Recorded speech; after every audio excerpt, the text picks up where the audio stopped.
Buddy. I know we've had a couple of days off, but we are back at it today, ready to do what we do best, and that is manage risk.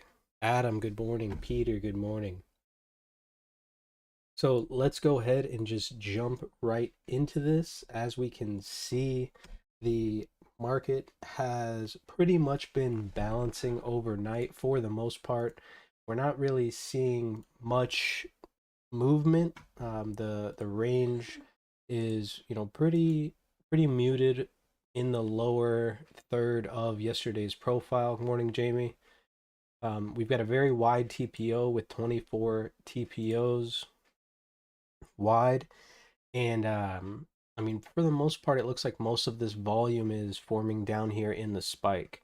Uh, we do want to note that it does seem like these lower prices have slowly been cutting off price or oops, slowly have been cutting off selling later in the day or later in the trading session. Especially we got that CPI number. I was actually dropping the kids off at school, but I'm imagining this is probably what caused that or the PPI, excuse me. The PPI number came out, probably dropped it, and then sucked it right back up to that point of control.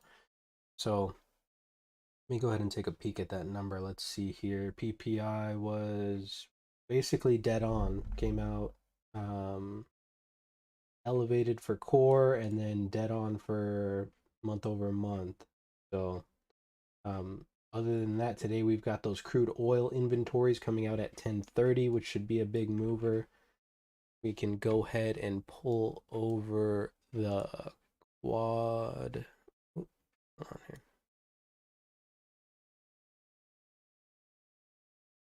And we'll take a peek around the block here and see what we've got going on early on in this session. So we can see the dollar has taken a big spike up yesterday as the market went down. Normally this is an inverse indicator, so this is, pretty much dead on. Morning, Tommy.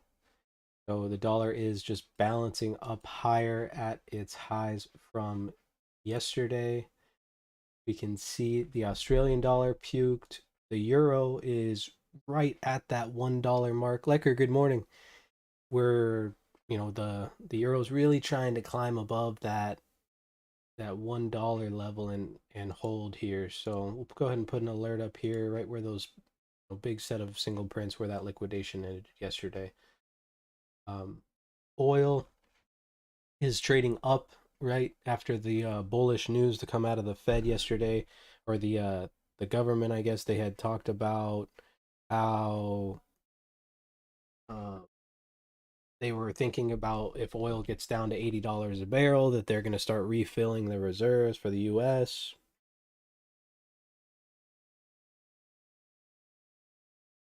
Or just getting a little coffee going.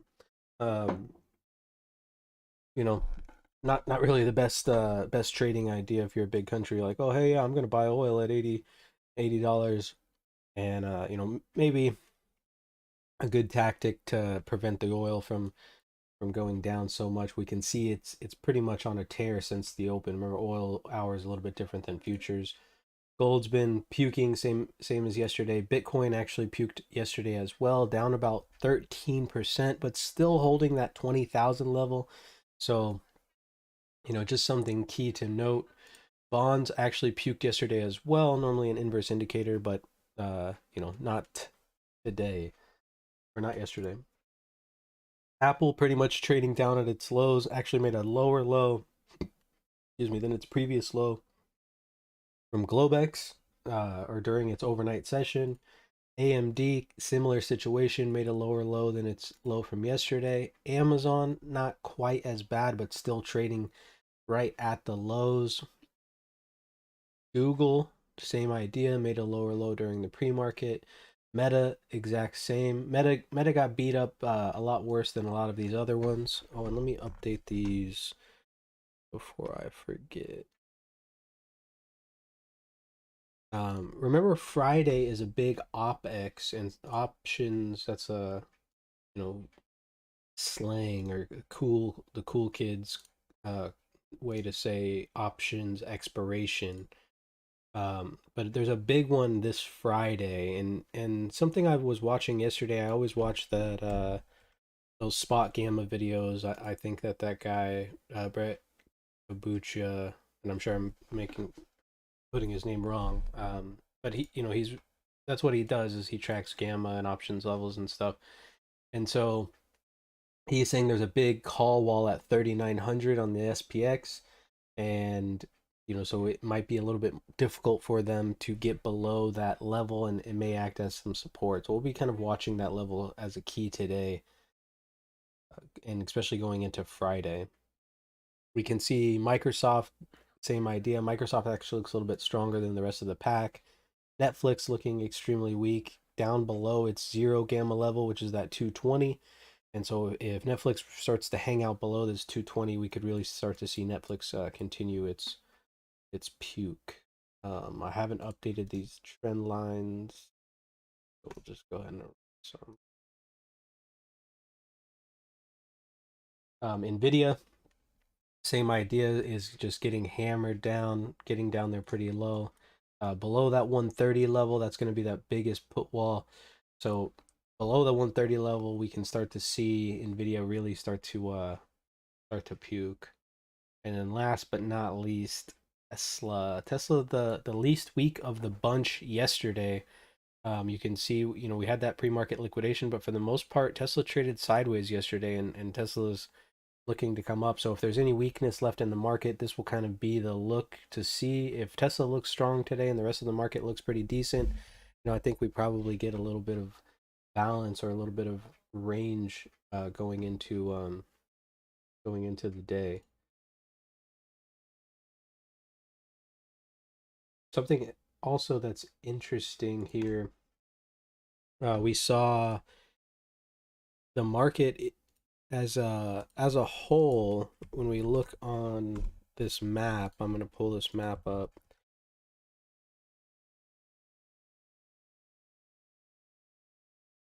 Uh, and-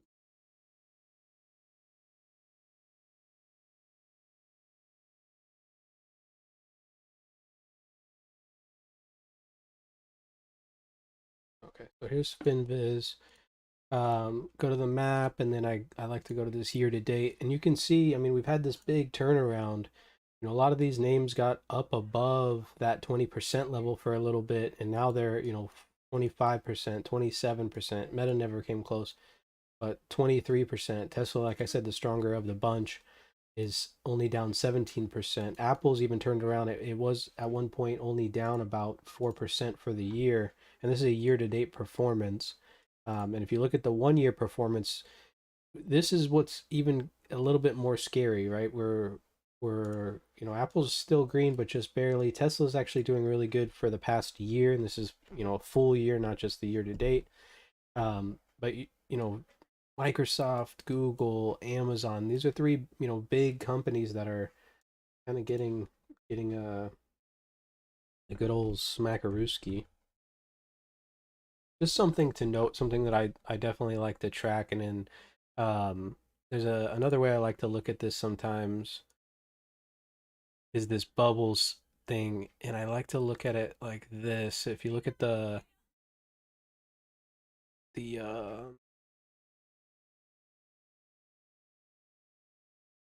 you look at this year-to-date performance for the mega caps, or the $200 billion companies or more, and here's the zero level. And so you've got 500 companies total in the S&P, and these are just the biggest ones.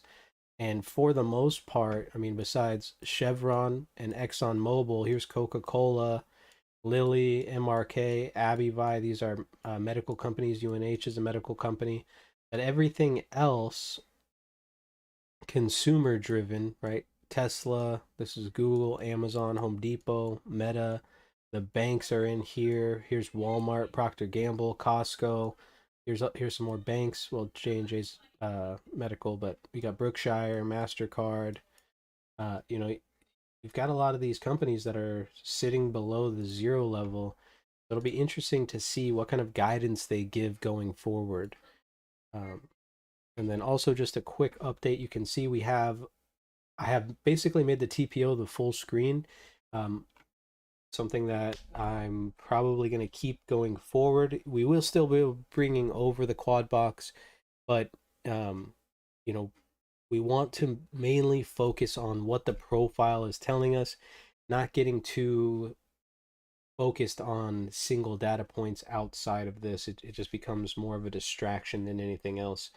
And so I've kind of switched it on here to this. So let me know down below in the comments if you like this layout or you'd rather bring back the quad box, um, or maybe just maybe cut a portion. We get a little double box and have a couple stocks up there at the same time. I'm definitely open for suggestion. Time is it? We've got about 15 minutes left. Any questions or anything else that you guys would like to take a peek at, or anything that you want to add, please let me know. With the market today, I really do think that this low is going to be the key.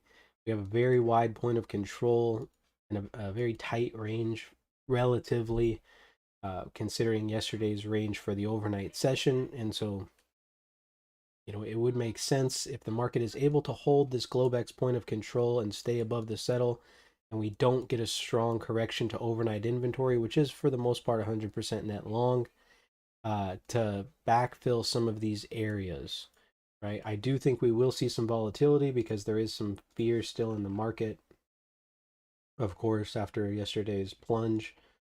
Uh, but I'm not really sold on just like, oh, hey, I'm gonna get short no matter what today. Um, I think today, unless we break this spike low, they'll start to target this balance low down here, and then that 3,900 is right below this excess low down here. Um, will probably just range as people start to reposition themselves.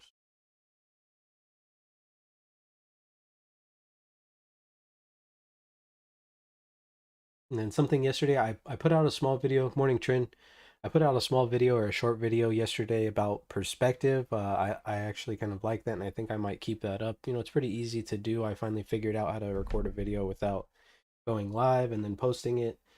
So, maybe we'll get the trade view going on there, and then we'll update a little morning for the overnight session. Um, it just helps it helps maintain perspective. Something I always do at the end of every trading day is I always zoom out and see where we're at. Yesterday it was, for the most part, the market just went straight down, a little close your eyes and sell day. And uh it's days like that can really ruin the next day forward for your trading. And so I always want to bring stuff up like that and remind everybody to you know try to fight your bias as much as possible. And I know it's so easy to get biased, in myself included. So I just wanted to make sure that as a team and as a community that we're aware of that, and we're making sure that we can remain as unbiased as possible. Yesterday we had a pretty well. Yesterday I had a pretty negative bias. Even on Monday I had ended the day pretty short and carried some shorts over with some puts, and and ended up working out pretty decently. But it was just it was because of the profiles, right? That's really why. And if we've got some time, what time is it? Oh, it's 9:17. So um we saw two profiles, right? So here's a breakout of balance. We saw a P profile, a gap, and a P profile, and the volume was really weak.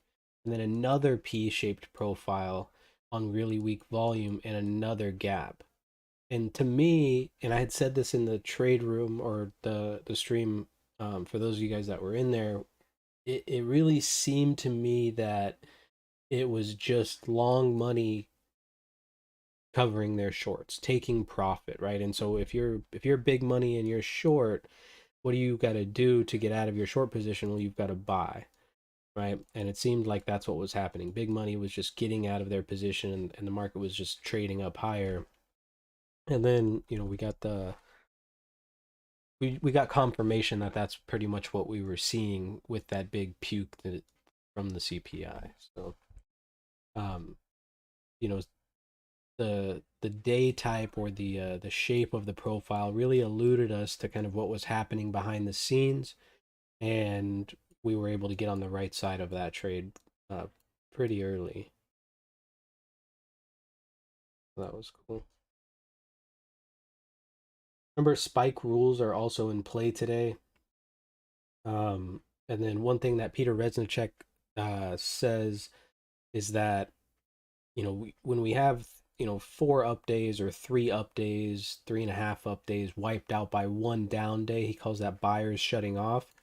And so it's a key going into the next day where we want to be patient and let the market figure itself out, right? So I don't really think there's any opportunity. I mean, there's always opportunity, but I don't think there's any really big opportunity to take an early trade today. I think you're better off being patient and letting the market work itself out before really jumping in or kind of forcing your way in the position.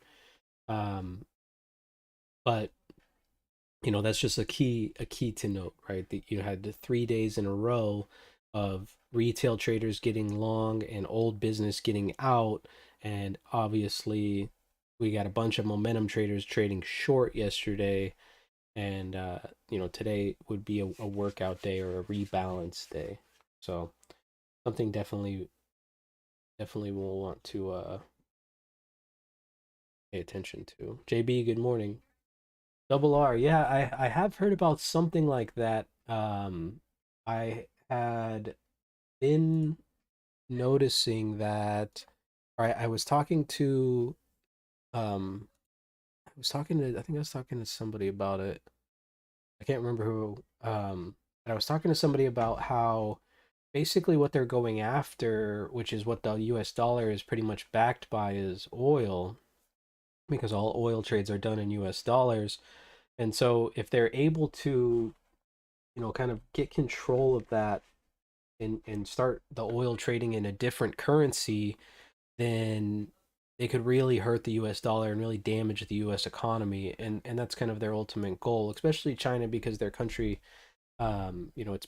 it's suffering big time right now with all the COVID shutdowns and devaluing of their currency. It seems like they're doing it on purpose. What do I know? I'm not an economist, so but yeah, I did hear something about that. It is a little bit shady.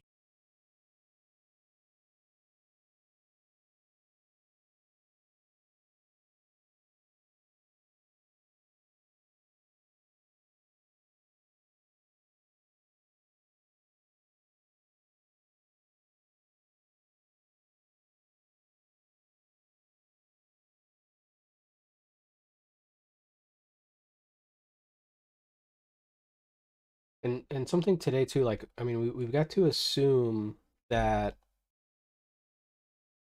um we've got to assume that probably a lot of these single prints are momentum traders. And so if we start to see a profile develop some value in here, uh if we get a little bit of this kind of profile, we've got to assume that towards later in the day that these shorts start to cover, um and we may see a bit of a move up. Of course, if it doesn't get up into these single prints and we don't see value start to move higher, then you know the puking can continue. Could be a good opportunity to invest wherever they decide to link the new currency. Yeah, it definitely could be a good opportunity to catch some good plays for sure.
No counts before the open.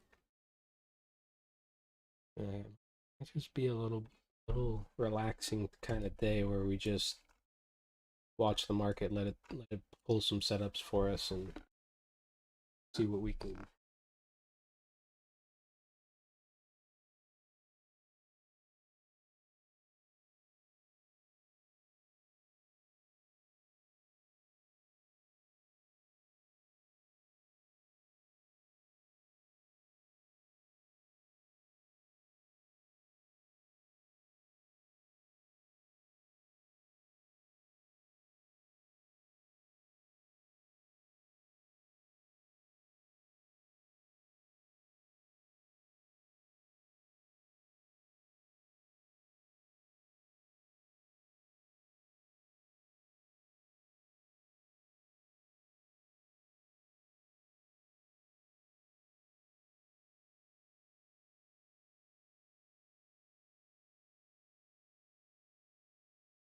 Morning, Dan.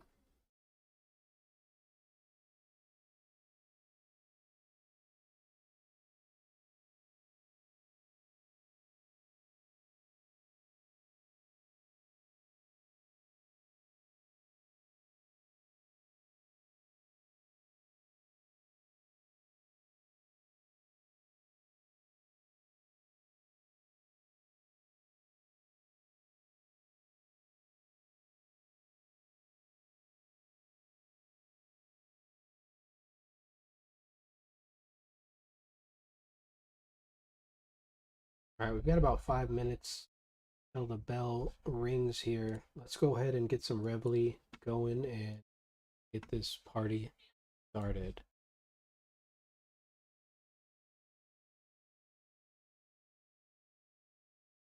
Yeah, sounds not.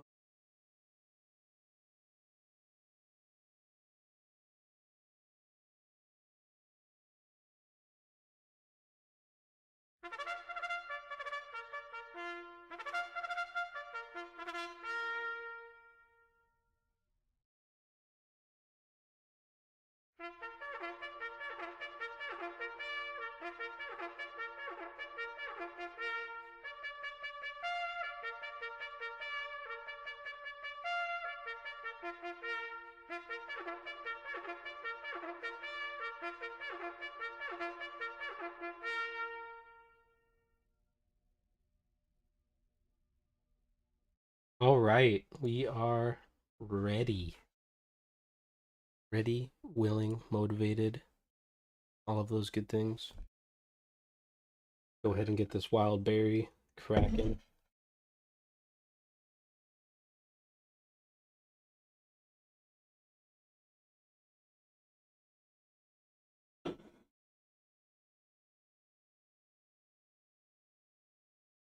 It looks like the market right now, excuse me, is trying to open up above this spike.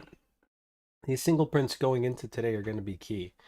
If we see a response and see them try to hold, if not, I, like I said yesterday in the video, we don't want to just come into today getting ready to short every chance we get, because short covering rallies can be violent and fast, and so you don't want to get caught up in one of those. 3 minutes until the open.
All right, 10 seconds.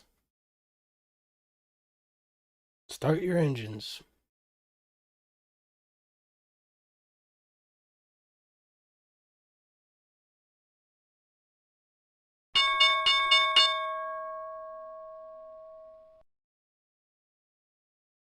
All right, here's the open.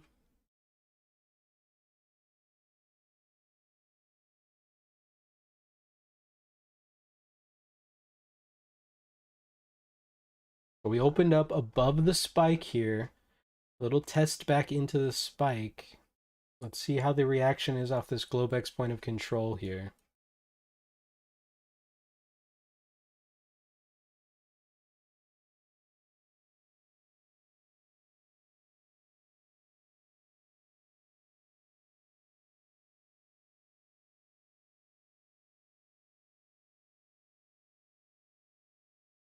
Nice bounce.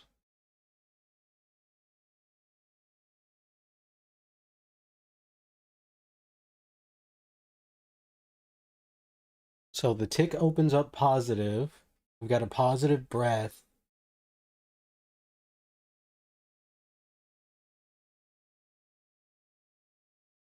Mechanical low here, right to that 9-8 low. And I mean, that's a couple days old too, so I don't even know if we really want to count this low with you. It's something I kind of left on the chart because we haven't seen a ton of action here. Little pop though.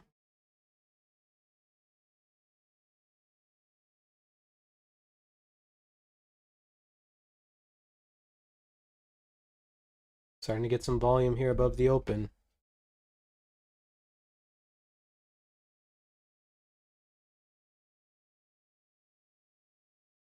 Market's still staying in a pretty tight range here.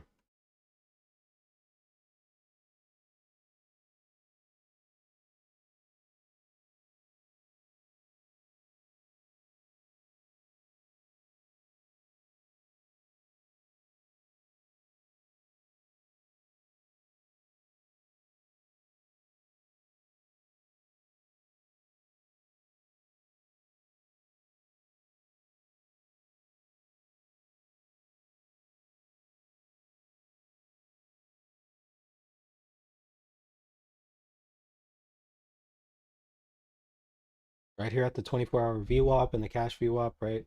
Naturally, 3960 is the VWAP. So a lot of volume coming in here. Failure to fill those single prints right off the bat. A lot of volume came in right above the open, which I think was fairly mechanical. As that second test, we had 930 contracts trade on that top tick. It looked like, or 970 contracts trade on that top tick.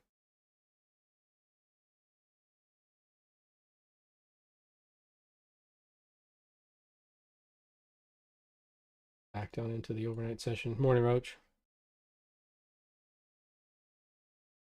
Look for them, still trying to iron out that inventory. That overnight inventory was 100% net long.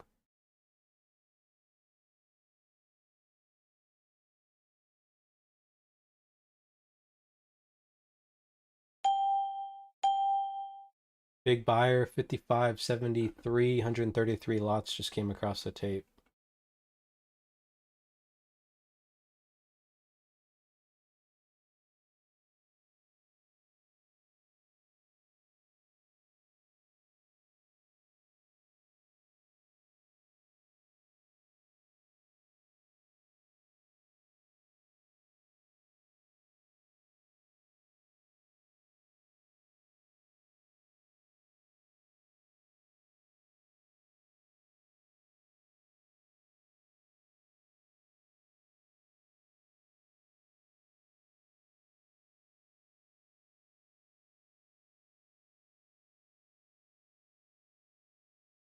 So a key here too, like let's say the market doesn't get down to the settle, a failure to get down to the settle and then a break above the open, that's probably where the short covering will come out. Making it to the settle really doesn't tell us much, except for that they're getting this correction to the overnight. So just something to note, as we're getting close to it here.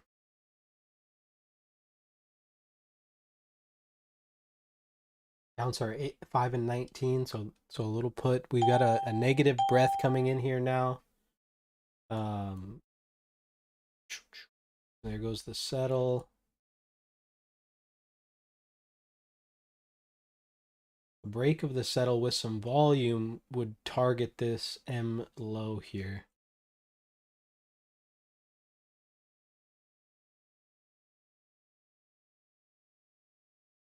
And the volume, for the most part, the Volt is not really giving us, any strong information.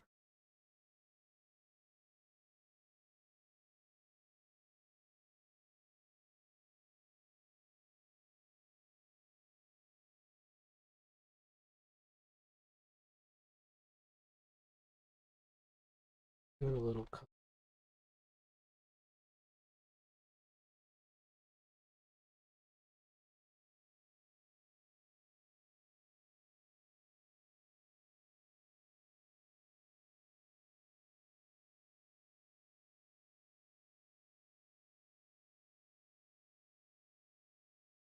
We can bring this thing back in. I feel like people want to see it. I don't know if everybody has it. And I know some of you guys are overseas and so don't have the access to TOS. So I want to at least have it on the screen here. Get a little bit small. But I still want the profile. So especially now that we're down a little bit lower, we need to be able to see a little bit more of the profile's history. The bot got in a put.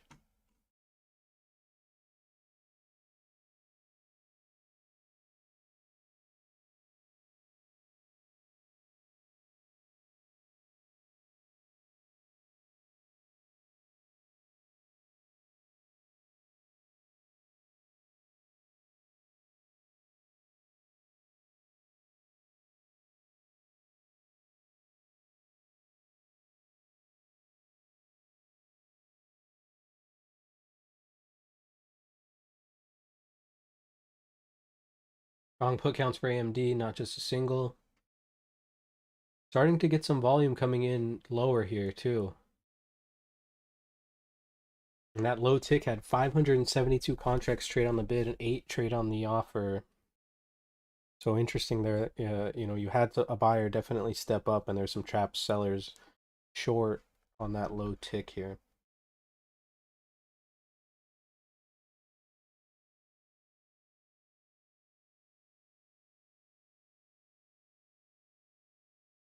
Need to get back down there to repair it. Call put counts are 0 to 43.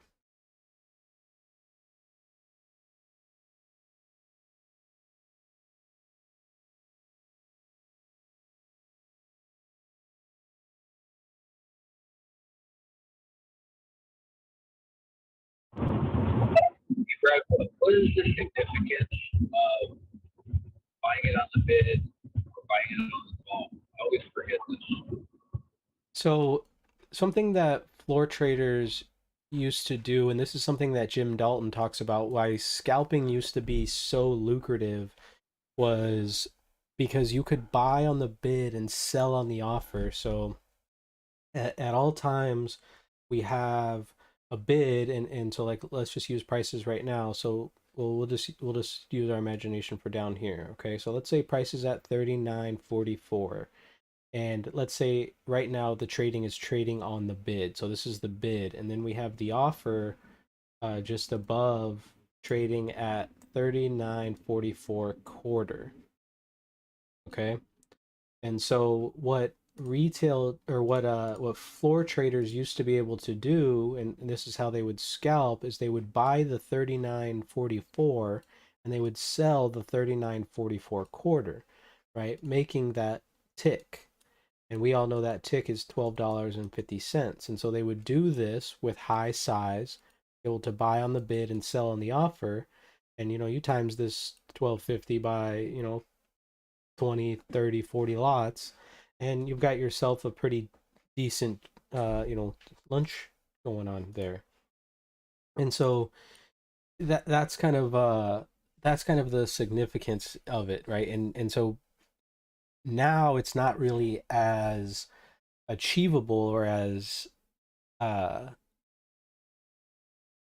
as possible because of how it trades, right? If you want to buy on the bid, somebody has to sell it to you, right? So we can still buy on the bid and sell on the offer, but it's a passive trade now. Back then, you used to be able to just buy in on the bid and you used to be able to sell out on the offer as long as the liquidity was there.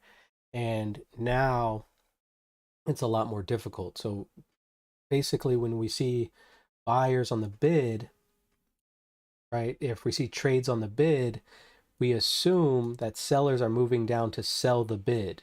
And if we see trades on the offer, buyers are moving up to buy the offer, because that's the only way to get into the market aggressively is to either buy the offer or sell the bid. And so it just kind of shows the aggression of the traders basically. You see a lot more of bid, people buying it or selling the bid, then you are more than likely it's either seller's trapped or trying to force it down. I use it as so you can use it as delta, which is what a lot of people do, and I'm not a huge fan of delta, but I know a lot of people that are. But I use it in comparison. So like right now, and um, here we'll do something real quick. Studies. We can look at this. We'll do bid volume by ask volume, and we'll zoom in real quick so we can kind of see this. Um, so you can see on some of these levels here, right? Like right here, these are pretty even, right? 2007, 2002, 3000, 2000. But down here, we've got, a few hundred more contracts that traded on the bid. Same thing right above it. And then we start to get back to even. And then a buyer stepped up right here, right? You get a little bit more buying here than the bid. It gets even, it's even, it's even, it's even, it's even. Seller came in right here. So the longer we stay above this level, shorts are probably going to cover. We've got even trading here. We've got even trading here, even trading, even seller here, seller here, even, even, even, even, even, even, maybe a seller, maybe a seller, maybe a seller, even, even. And so we know like, and I know this is complicated, and it really is like a matter of really watching these numbers, and I do watch the numbers. This is how I look at the DOM. Um, but it can be a little bit more distracting than anything, because overall it doesn't really matter if it trades on the bid or the ask, because if you're a big buyer you can trade on the ask or you can trade on the bid, right? So let's say down here we had 1100 contracts trade on the bid and price didn't go down, right? And then you had 700 contracts trade on the offer, and price went up, and these guys stops, they're right here, right? And if we get above the open, we're probably gonna catch a little decent move here to the upside. Let me adjust my stop real quick. Um, but yeah, you do look at it diagonally. Yeah, but I'm you're looking for how it trades, right? So it trades like this, right? But that's not how I'm monitoring it, because I'm monitoring volume, right? This is monitoring delta, right? When you trade it diagonally, and that's what people look for is imbalances and things like that. But I'm monitoring just pure volume, and that's why I look at the chart like this with just volume. Uh,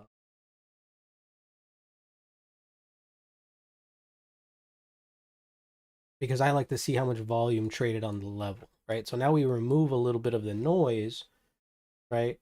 And you can see here, you get a little hill of volume, get a little hill of volume. We get a nice stack of volume.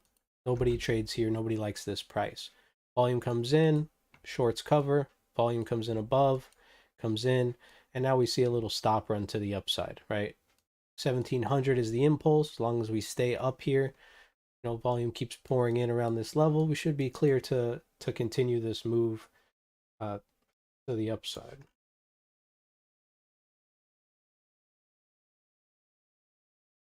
Uh, I'm just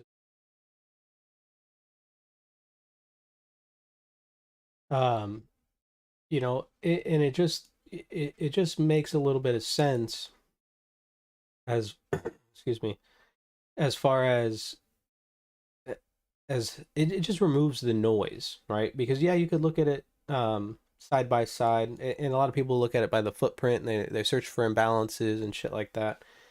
Um, but it takes a lot of time. Like I'm not against using a footprint. What I'm against is using a footprint before you understand the basic volume, right?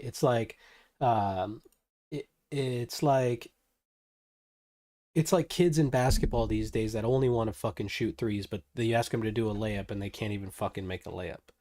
You know what I mean? It's the basics that people forget about because they want the win. They want the shortcut. They think that there's some magic behind these tools, but really people are successful using the footprint because they know how to use it, not because it gives them other information that we just don't have. My profit target got hit. Yeah. So let me try to chase this thing up still. Um, I'm flat now.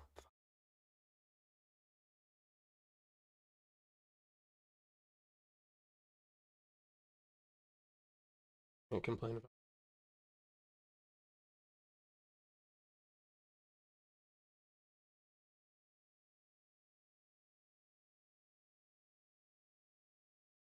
Okay, sorry.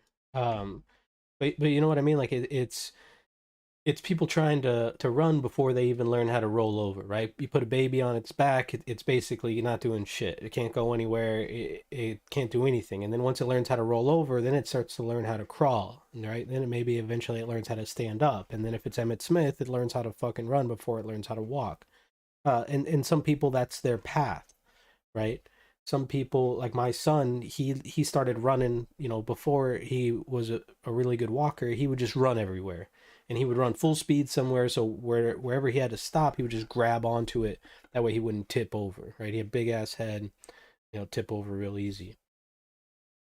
And that's kind of what the footprint is. Everyone wants to jump into the footprint because they think that some diagonal imbalance is going to make them successful in the market. But really we're looking at volume.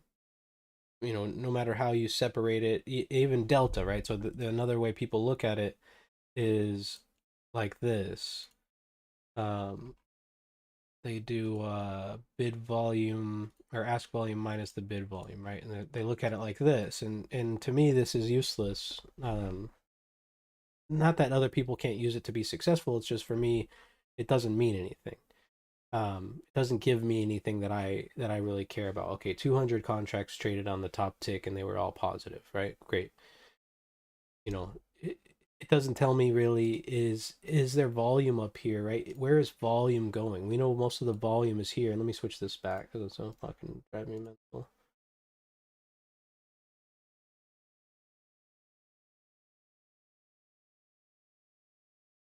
We know.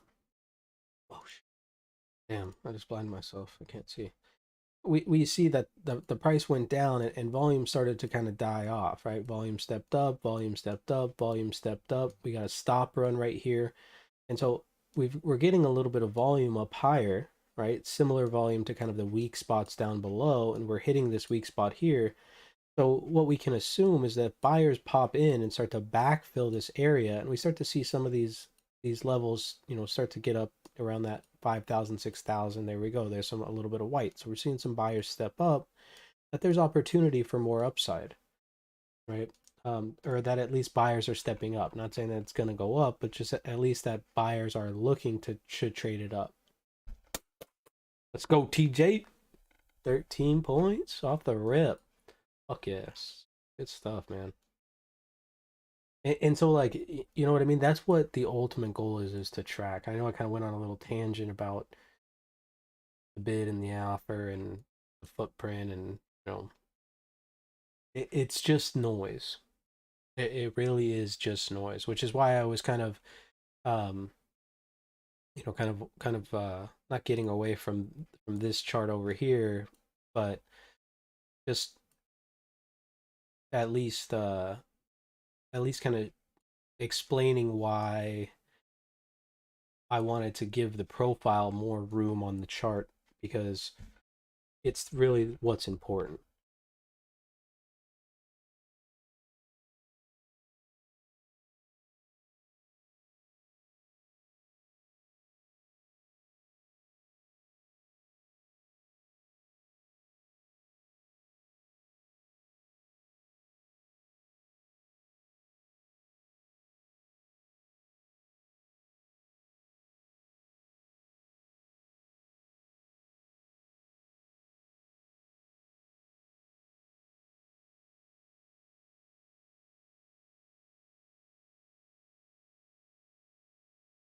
So let's assume so far that the market cleaned up some old business here, right? We corrected overnight inventory. Sellers weren't able to get anything going. And so what did we have? Momentum shorts from yesterday following price get trapped, shorting today off the open. I'm going to get short. I'm going to get short. Market's crashing. Everything's bad, blah, blah, blah. And then what happened? They got squeezed, right? And what happened on the squeeze? We gave a nice little stop run, cleaned up some old single prints, right? Gave the opportunity for these trapped longs here to get out of the market, right? Um, so a little bit of inventory correction. Key to note that we didn't take the Globex high, so we're still inside the Globex range. And really now it goes back to these shorter term traders, right? Big money was able to get out of this position. Bigger money, I don't want to say big money, but bigger money was able to get out of some of that position by that little stop run. And then now we're right back at the open, right back where we started here.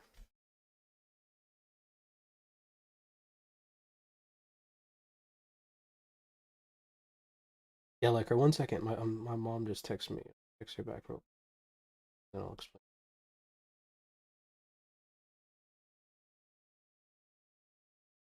Okay, so yeah, so I often say that the market needs to backfill some of these weak spots, right? And basically what I'm saying is, when you get a run like this, right, and it's a quick violent, and this was just, mainly just short covering, right, for the most part. And we have a weak spot here, a weak or a thin volume spot, sometimes I say. Um, what I mean by it, and it's going to depend on the direction, but we'll just talk about the upside for now. Um, is if the market trades up, right? So as this volume is starting to continue to come in up higher here, right below the open, this is an opportunity that momentum traders, remember, we've got tons of momentum traders in the market at all times, right? The people are price chasers. That's all they do. Um, the average trader follows price. And so what happens here is they didn't get a chance to buy this price. So imagine if we're selling TVs for 39.66 here. Okay, 39.66. Right? And you're chasing price and you want to buy TVs cheap. And all of a sudden, boom, price runs up, and you missed your chance here. Well, when price comes back down, where are you waiting? You're waiting right there at 39.66. And so what it shows us, if it comes down to these weak spots in the volume and you get buying before it or buying above it, and this is it would be the opposite if we were on the sell side, it's showing that these traders that missed their opportunity they still like it. So it's showing that they still like the opportunity to buy at these spots. What issues are you guys having? Oh, your orders on the MES are feeling strange. It's not running the same as the ES. And that could be due to I try to switch to the MES, see what the deal is. It could just, remember, the MES is trading a little bit differently, and so because today's volume is pretty low, it looks like um that could be That could be why you might the MES might be jumping around a bit more. It's less liquidity than the ES, and so sometimes it will tend to jump around. Yeah, yesterday, I don't know if they had like a data issue or something, but the because I have 1 minute candles on TradingView and on the Sierra charts, and the ES was trading like 4 or 5 points off the MES, but then like 5 minutes later, the candles, the way they did look, they like changed. So it's like they went back and fixed the data or something. It was weird. Hmm. I'm not Yeah, sure what was going on yesterday. yeah. I mean, it was probably any high volatility days or low liquidity days. That's pretty much bound to happen. That's why, like, sometimes, like, if you're trading on the MES and you've got a profit target of wherever, and it goes there and it's like going like this, and all of a sudden you're not filling, just click the flat button and take the fill wherever the fill's going to give you. You're going to get a little bit of slippage on the MES, but just because of the lower volume. Pretty neutral day so far. Um, the tick here we can see kind of just trading, inside the 600s. The Nasdaq breath. I mean, I could add the breath here. We can have anything. Yeah, I'll add it to.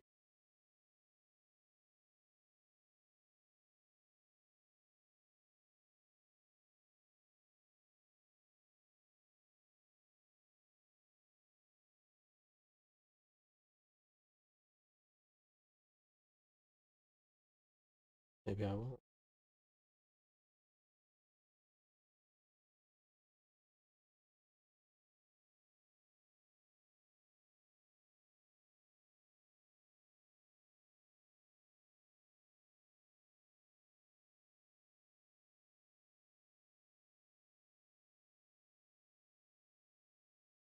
Right, right, Liquor. Yeah. So if we come down over a weak volume spot and nobody steps up to buy, it just means that nobody's interested in that price anymore. Okay. Yeah, they had the opportunity to buy the 3966 TVs, price traded higher, and now that it's back at that stage, they're reconsidering. They're thinking, I don't know if I really like it anymore.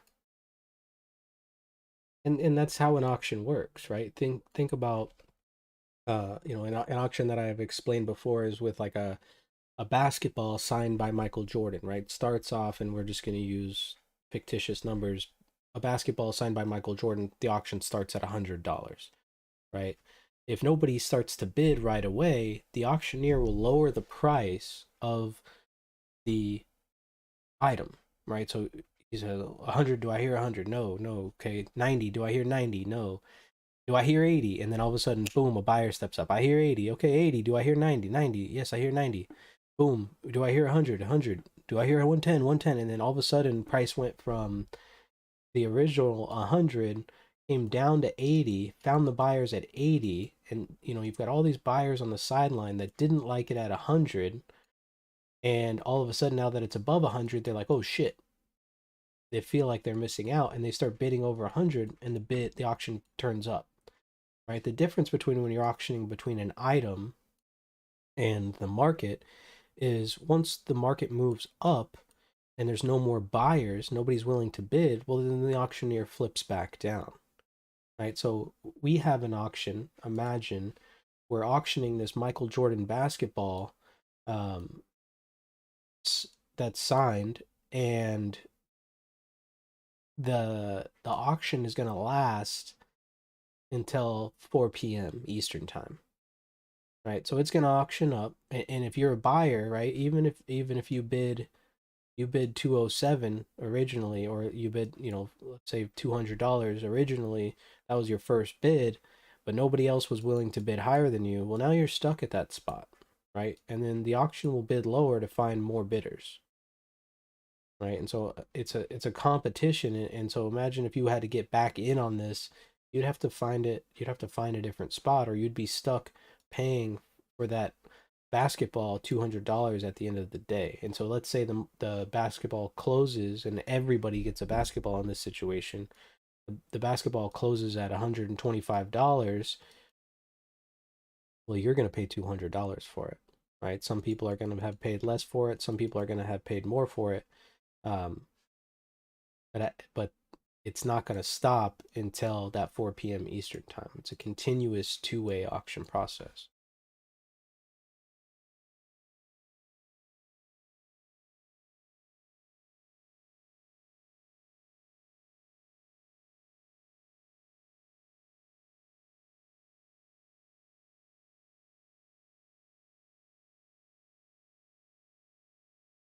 B period's opening up here. Let's see what B period brings.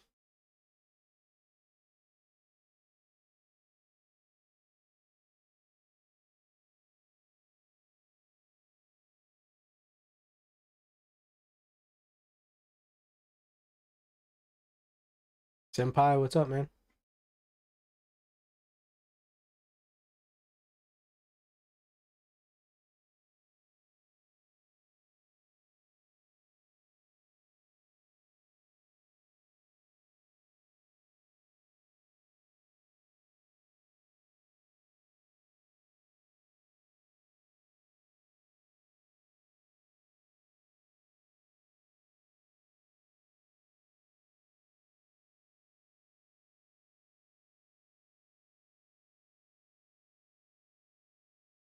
Getting ready for that nap. Nice.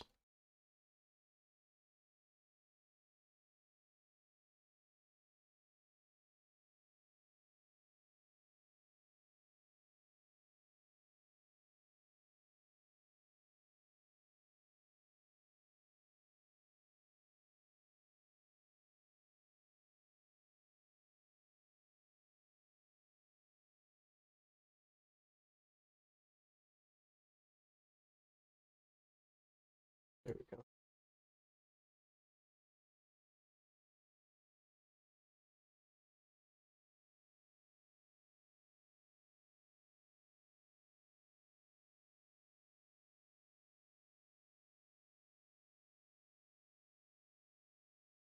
Yeah, today I would say a lot of the buying was short covering. Yeah.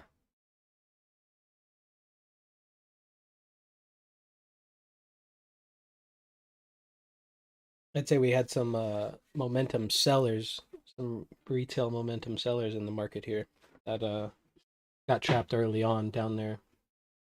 And since then we've seen volume coming up above the open. And this is not to say that the market still can't go down, right? It's just the way that the market's trying to go right now is up.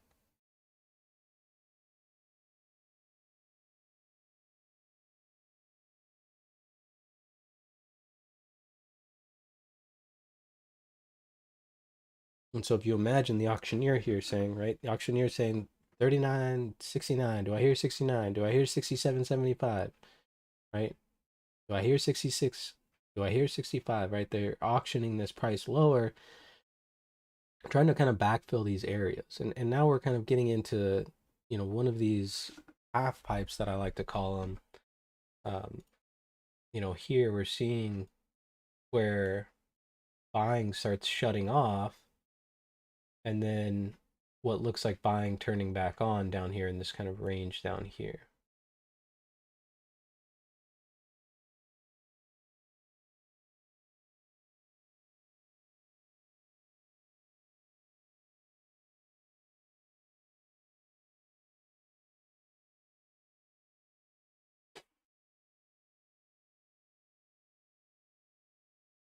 $8 and 20 for the call puts.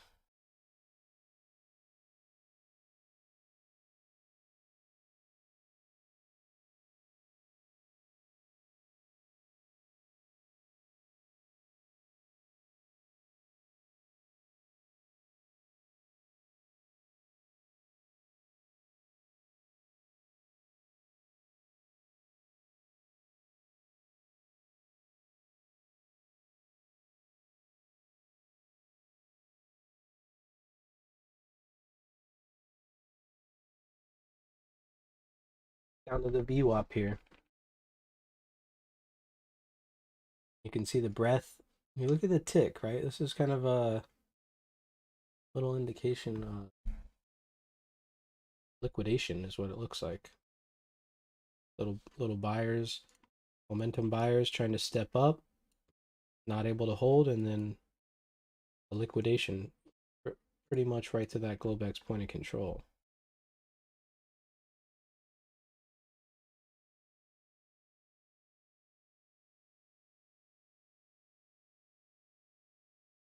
Take a peek at the volume.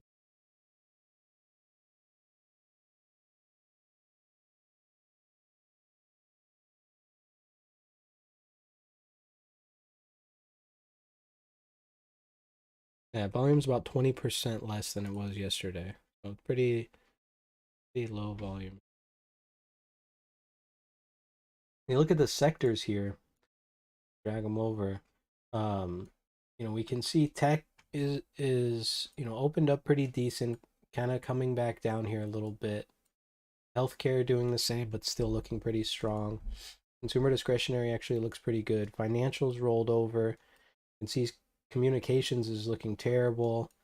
Industrials looking terrible. Staples looking pretty flat. Energy actually looks pretty strong. We do have oil up about 2%.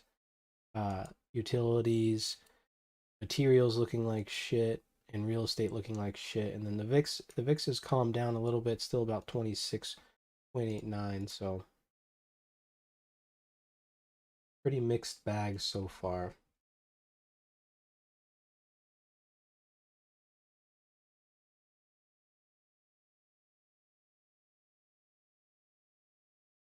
I did not take any long or swing term positions. I had a short position on yesterday, a pretty healthy short position, but I closed it.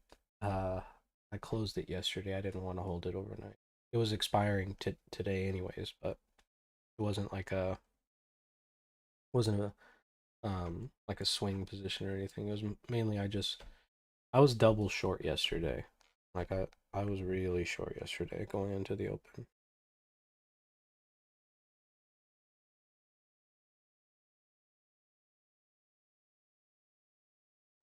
Yeah. I mean, yeah, you know, people are using generators to charge their Teslas, gas powered generators.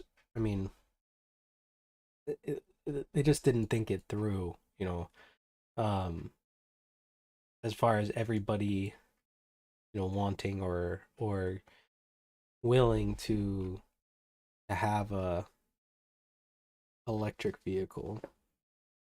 3 candle buy for the bot. So the bot got into, that's a put, right, Uncle Stacy?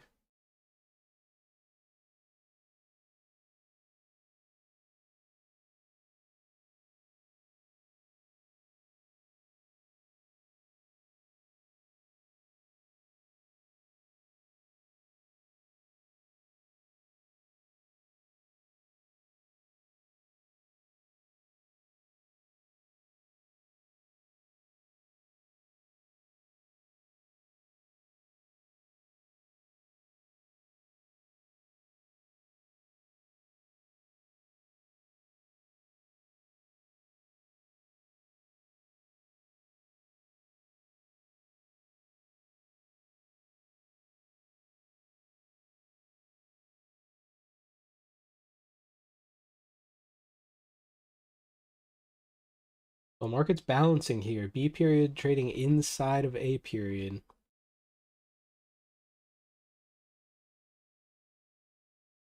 Volume still continuing to move up, and really even on that push down, we didn't get much movement, right? We're still seeing volume come up, right? We had that weak spot right here at the 66. A little bit of volume came in there. We're back here where buyers got trapped last time, and we'll see if we get some volume to continue back up. It's marketing, are banking on people not thinking, just impulsive buying. Yeah. Oh fuck yeah. I mean, to me, it blows my mind that companies. I mean, I like nice shoes. Okay. Um, I'm not a collector or anything. I like shoes that are comfortable. Like that's what I mean by nice. I don't mean like name brand shoes. I'm mostly wear Nikes because that's what I've always, for the most part, felt comfortable in walking, running, things like that. Um, and I really enjoy these shoes called Joyrides. They have like these little balls in the bottom, and they kind of like mold to your feet, but they're expensive. But what happens is people, people buy a shoe just because it's a Jordan, and they don't have any, that's all their money, right? They sacrifice their well-being or their, other aspects of their life so they can have uh the name brand or the, shit like that. And it's just like they, I don't know, to me it's just, it's just, I mean, America's driven by the consumer. That's what America's built on, is the back of a consumer. People love shit that they don't need and can barely afford or can't afford. I got a little story for you on that, Brad, about consumerism. Where where we live down here, my son's soccer team, we're probably the rich family. And they all couldn't believe that my wife didn't have an iPhone. They're like, every rich person that we know has an iPhone. Why don't you guys have an iPhone? You're rich. And my wife had to tell him, like, this phone does everything else an iPhone does. Why am I going to waste my money on this? But that's, I mean, even down here in Colombia, that's how they thought. Rich means iPhone means rich, Mm, you know? yeah. And that's what they're ingraining into kids that have nothing. So that's what they're striving for, is to spend their money on things, not housing, retirement funds, blah blah blah. Mm. Yeah, I mean, it's just I mean, it's so deep. We could talk about it like all fucking day. I mean, it's even in schools Take and a look at shit. this. They go into a fast food store and see who works there now, because it's not kids. I mean, there's adults, retired people working in these places now, because kids these days, they don't want a job where they have to go somewhere. They don't want a job where they have to work. They just want to get paid. Yeah, those kids are fucking lazy as shit. Yeah.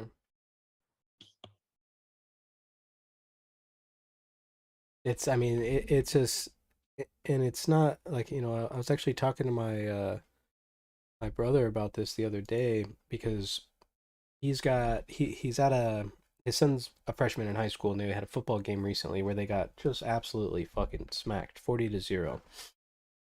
And, you know, we're competitive people. And so my nephew's sitting there on the sidelines and he's pissed, right? He just, he fucking hates losing. Just how it is.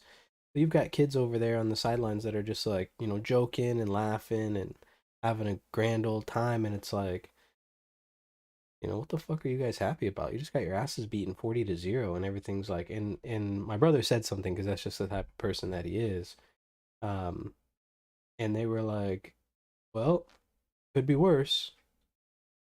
It's like, it could be, right? It could be worse. It could have been 100-0, but it could be better if you were, focused on the game. They're not even paying attention.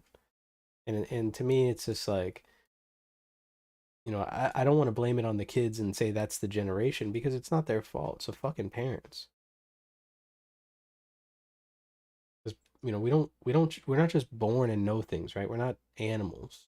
Which is unfortunate because, you take a baby tiger, and they know, like, right off the bat, like, okay, I need to kill some shit to survive, right? But a human, they're worthless.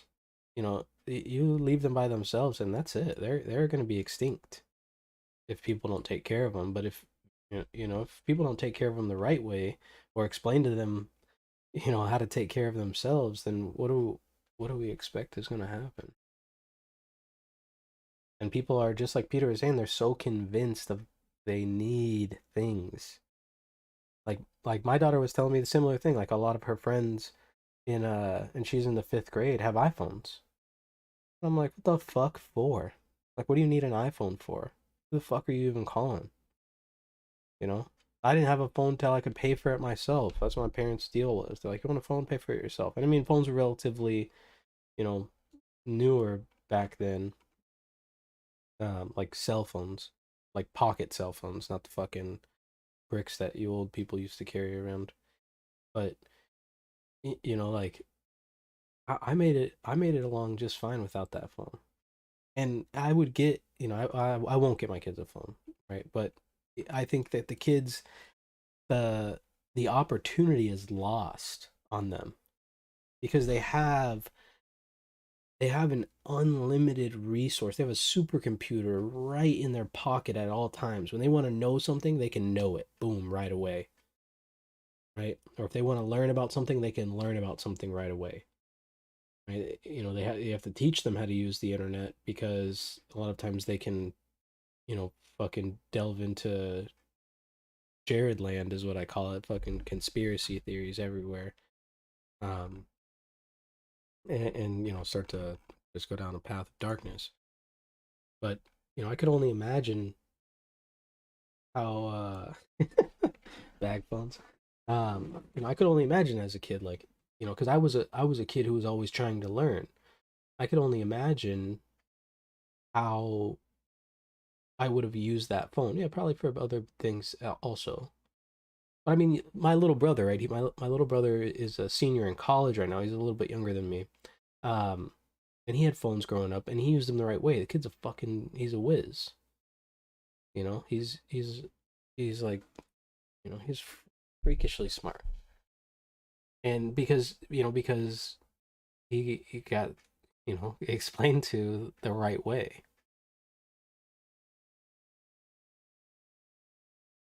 Look at Apple still trying to break up here. The weighted AD is pretty back and forth, but we're seeing technology go back to green here.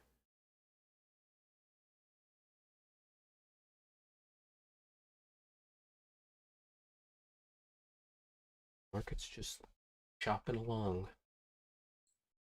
So what are you looking here for your next play? Like, you know, what are you kind of eyeballing right now to see where you want to get in next? So I've been taking a couple little scalps here every time B comes down. You know, we don't get any continuation, and this volume nodule doesn't fill. Every time we pop back above that, I've been trying to get long, and then just closing out right here, taking a couple points. But I'd like to see volume start to form above this kind of chunk right here. I'd love to see this get skipped over and get a nice little run and get up here and see that volume come in and get this extension up here, right? Because I assume we have some some uh some longs still trapped up here, but we also have some shorts up here that took that opposite turn, and they're shorter term shorts that are going to be willing to give up, and we can target that Globex high. Um, Inversely, if we do come back down and we start to see this nodule start to catch some volume and start to see this volume kind of pour in down here, I'm really just going to kind of sit on my hands. I really don't like the short until we kind of unleash the demon, which would be getting below this previous low. But I mean, honestly, for the most part, this is a you could easily trade this two ways. The best situation I think is to just sit here and wait, especially as we've got, you know, we still got about 12 minutes, is to see what B period's going to do. Because as long as B period is inside A period, you're okay buying and selling, right? Buying lows and selling highs. Um, because the market's balancing, and that's what we do in a balanced market, right? We want to uh, sell the rips and buy the dips. But for me, that's what I've kind of been doing is right around this area. I've pretty much just been, you know, trying longs. I don't know if I'm trying it this time. This will be like the fourth go here. But if we don't get volume again, and then we pop back above this 60 half area, you know, I think that I think you're probably okay.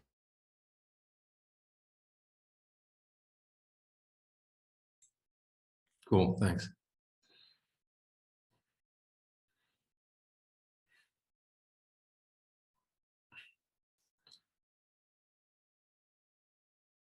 Yeah, I was looking at here. I was kind of waiting to see if we get some volume above the B open. to take out the A high and then and then, to the overnight high. That's what I was myself, but I see where you're coming from.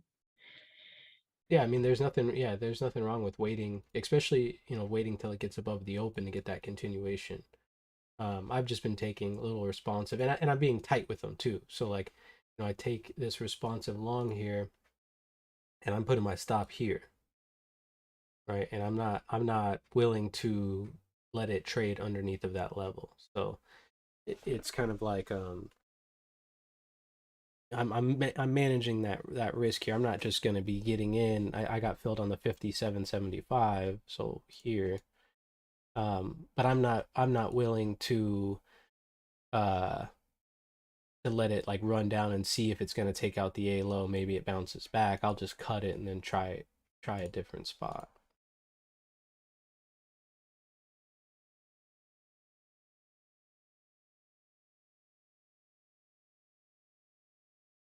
Came right up to the VWAP right there and turned back around.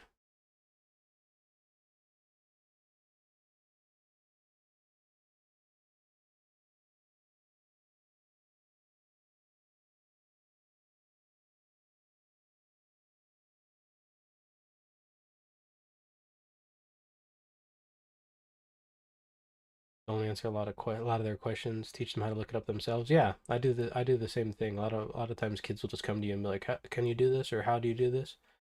And you just tell them like, "I don't fucking know. Figure it out." Steve Jobs only let his kids use the iPad 30 minutes a week. Yeah, and I'm not against that. A phone for communication. Yeah, yeah, yeah. I'm not against having kids a phone. Um, but it's just something that you know, unless you a lot of parents don't teach them how to use it the right way. They just give it to them and then let them have fucking unlimited access. And the internet is a fucking nasty place. You know what I mean? Like the internet is not a place that you want to let a child have free range. That's just it's dangerous. It's a dangerous place.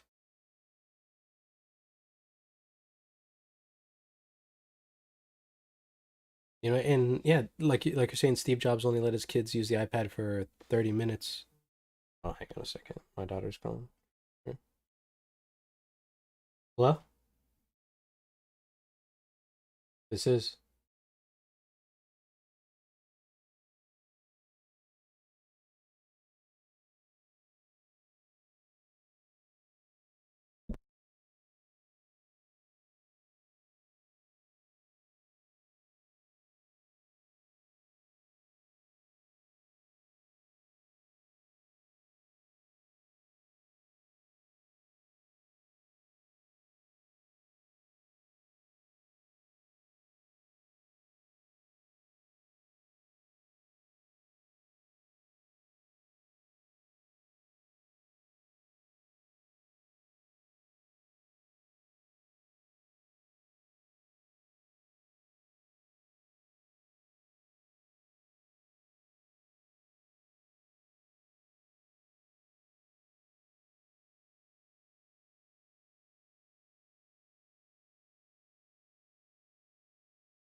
Brad go somewhere?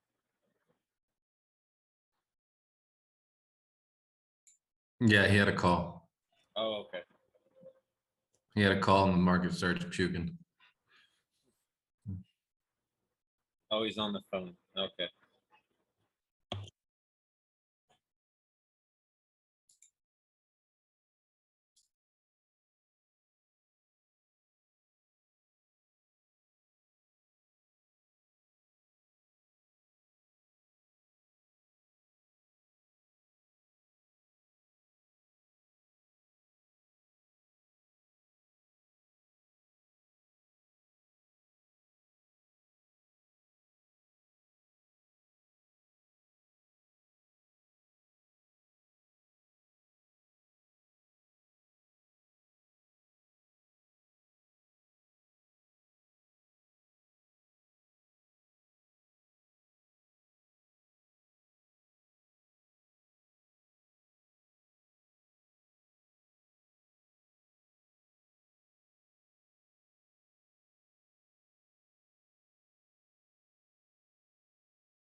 Man, I missed my long scalp off the spike.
All right, sorry about that, guys.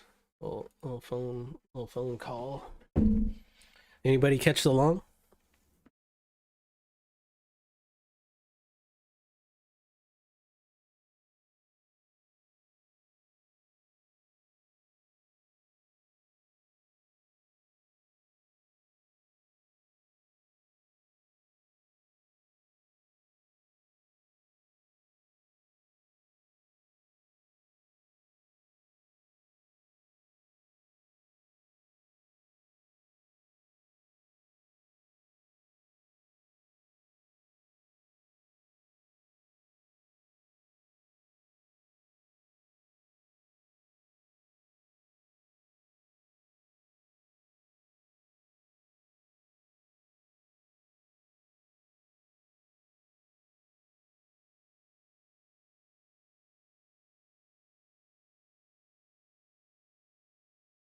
Oh, wait, but so what I was saying actually before, and now I'm looking at Steve's message. Something interesting and that we were kind of talking about um, is the like the big founders of a lot of those companies like don't let their kids use any of that stuff. Like the owner of McDonald's doesn't eat McDonald's. Like, you know, Steve Jobs doesn't let his kids on the internet that much. You know, a lot of these people, they understand the damage that these products can do, but they also understand how much they can sell, and you know, they don't let their kids get into those situations.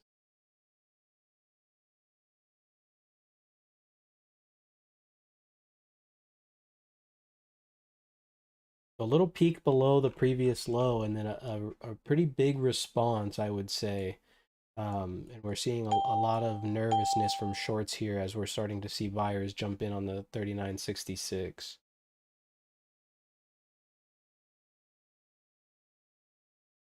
It is key to note, at least, that we are one time framing lower. Whoa.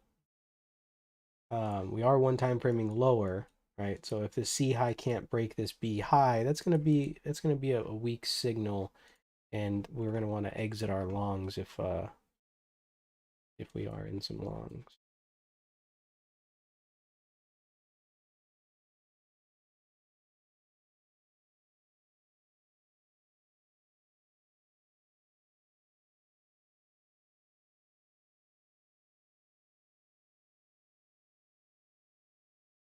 The bot hasn't gotten out to break out level yet.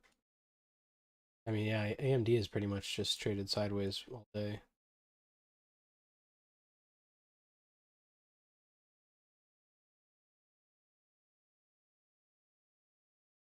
The dollar's coming down here. A little buyer shut off on the dollar here. Um, what's interesting is you saw that weighted AD kind of flip and then rebound pretty strongly already. The breadth is pretty neutral, indicating more of a rotational day, not really a trend day. Uh, but I mean, you saw how I marked this level here because when the market came back up above it, it was fast and hard. It tested back to it, didn't get back below the settle, and then started to move up. And that C high was really the breakout level, and that C high was a very mechanical high where sellers had come in because it was right at that B half back.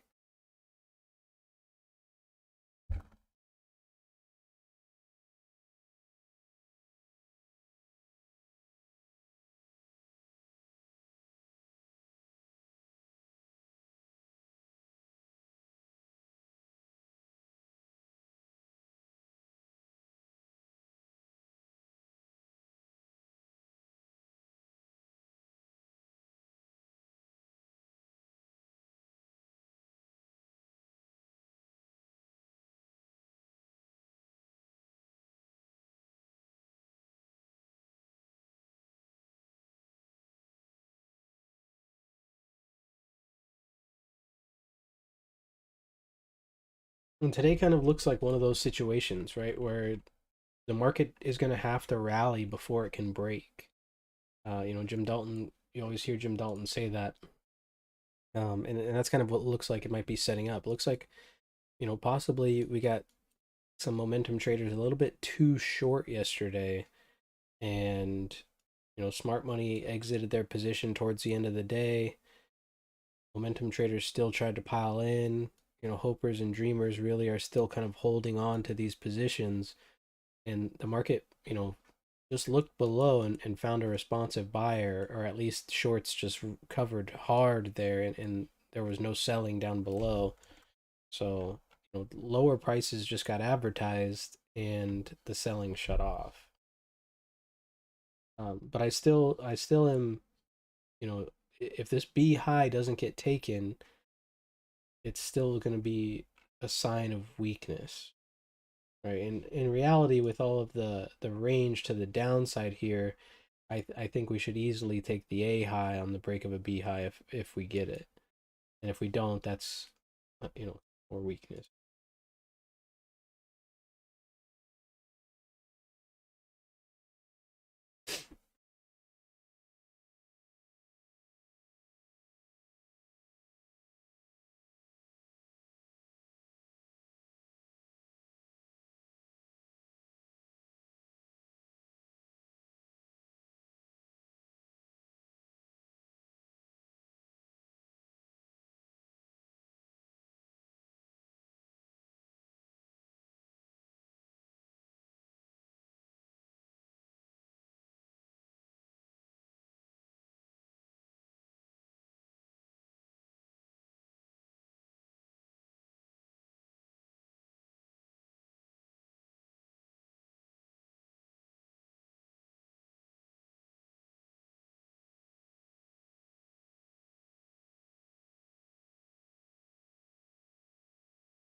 Well, put counts are 4-0 right now.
A lot of volume coming in up here. The market really just trying to stabilize.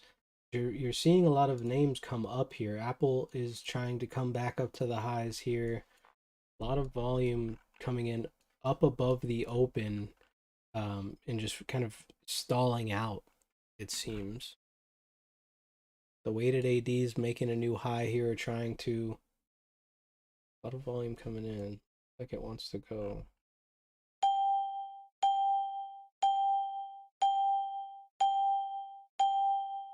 You can hear that ding right there, and there you had 300 lots trade on the 70-25, 360 lots trade on the 70-25, another 110 trade on the 70-25. A lot of trading just occurred right there on that 70-25.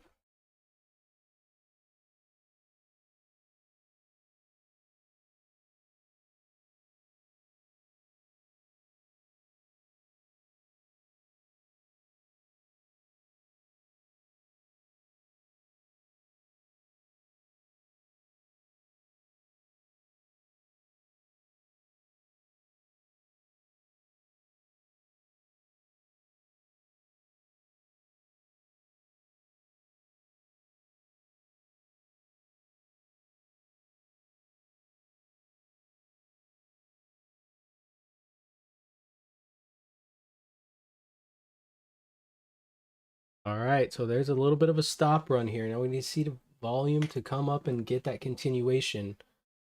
Wouldn't really be interested in seeing price hang out too much below this 39.70 as we saw. That's kind of where a little bit of profit taking started to happen there.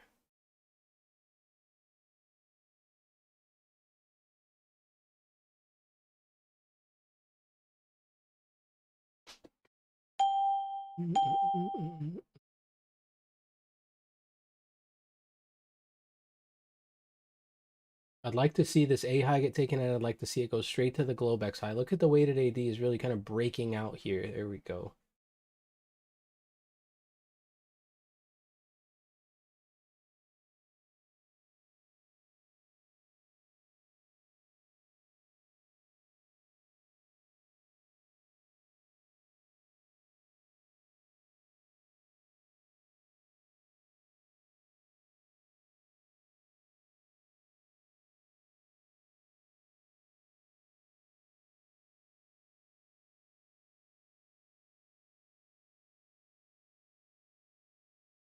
So the target here is that Globex high, right at like 39.70 now, 39. And then as the market gets up into these single prints, we should see some shorts start to bitch out and start to cover.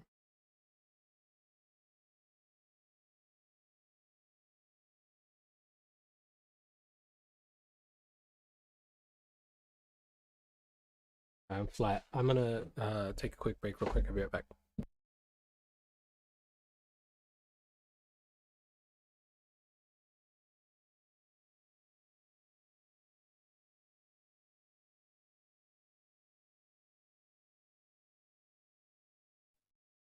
So I go off audio for a little bit and you guys let this thing run up, huh? We're gonna run it back down for you, Stacey, so you don't miss it. That's why I was asking about the bot, because that C tagged like a key level I had. Yeah, so I think I've said this before, but the bot waits for it to reach a certain level before it actually is willing to get out. Yeah, I wasn't sure what you meant by the key level thing. Yeah, it looks for a certain level, and then it will look for indicators. Until then, it watches the indicators, but it doesn't necessarily pay attention to them to the degree that it does when it's actually in a position to say, "I'm done." Gotcha. I'm back. Yeah, it currently it's underwater by about 25%, so it's not doing great, but it will average in as it goes. So I figure but of course, I mean, I've had so many up days in the past 2.5 weeks.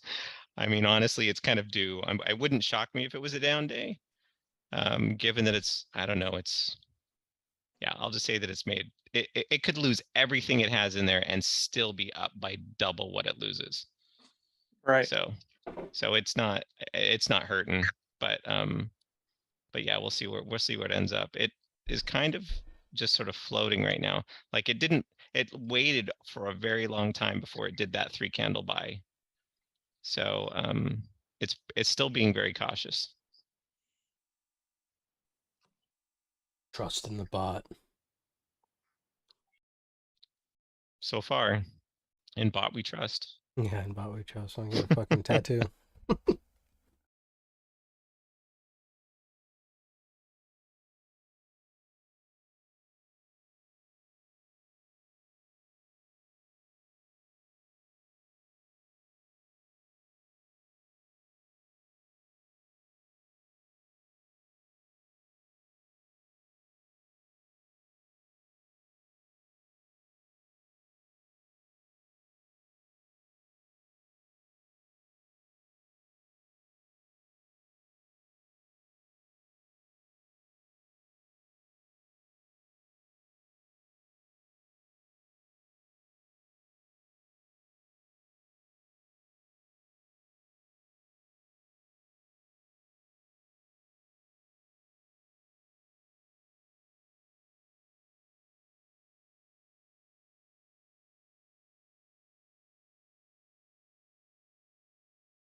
Apple's trying to take the high here.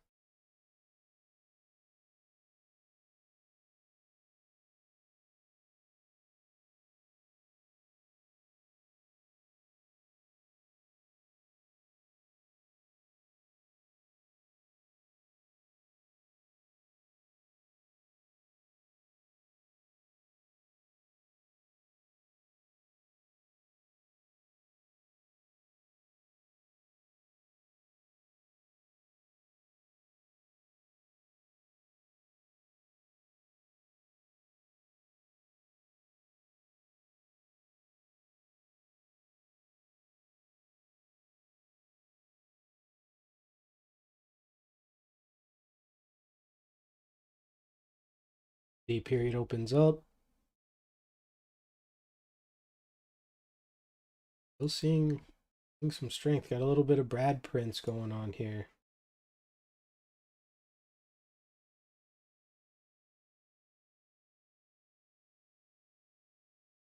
It feels really just kind of confirms that balance, and we have this developing poor high right now. So there goes the fill. But we take a wider look at the profile in this situation. Now that we're seeing that poor high, so we're seeing a little bit of failure to get that continuation as of right now. So buying is shutting off up at these higher prices, and for the most part, the profile is balanced, right? We kind of expect, some possible rotation. Still looking for responsive trades, not really looking to take these breakout trades.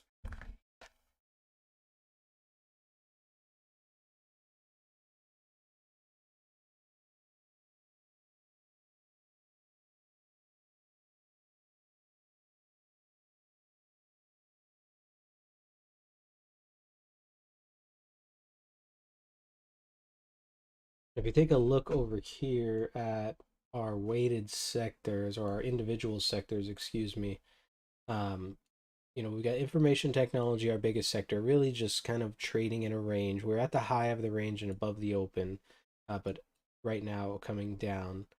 We had healthcare, which was our strongest sector early on, fail to make a higher high. It is making a higher low so far. Consumer discretionary really is the big winner here. Financials bounced back, but still looking a little bit weak. Communications was our weakest sector, looking a little bit weak still as well. Industrials really trying to come back, pivoting off of that low. Staples really sideways. Energy still looking strong. Oil is up only 1.6%, sitting at about 88.75. Utilities looking really strong. Materials kind of catching a bounce, and real estate just looking weak. We'd see the VIX also coming down, made another lower low here. So a little bit of fear pulling out of the market on that little push up.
Weighted AD starting to come lower here.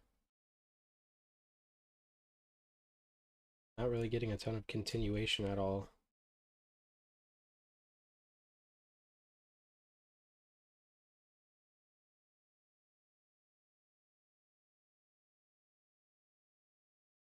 Notice most of the volume, even though we have the two TPOs down here, we've got 3 up to here, and we've got 4 here, and then 3 above. Most of that volume is still sitting right in the middle of the range. We didn't get a lot of volume down below, even though we've spent a lot of time down here, and that was because when that C broke that B half back where it was mechanically sold off from, it really just popped up big time. And so I would say this level here, and it's sitting about half back right now, and was probably half back before C extended the range, is going to be a key level going forward, and that's that 55 level. 39.55 level is I've written down in my book, and that will be kind of the key level going into the rest of today. Is the market able to hold above that level? If it is, there's good odds that we can get some continuation to the upside. If we break it, the odds start to lean more towards the rotation basis, and it may be possible continuation to the downside.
I look at Apple. Apple's on a tear here.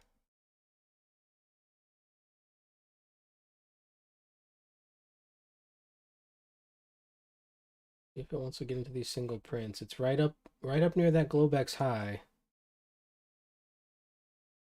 And singles.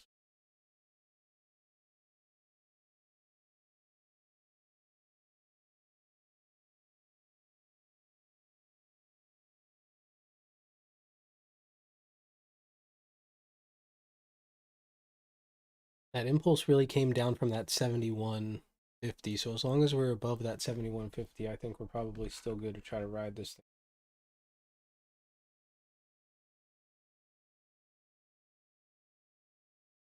The bot did another 3-candle buy.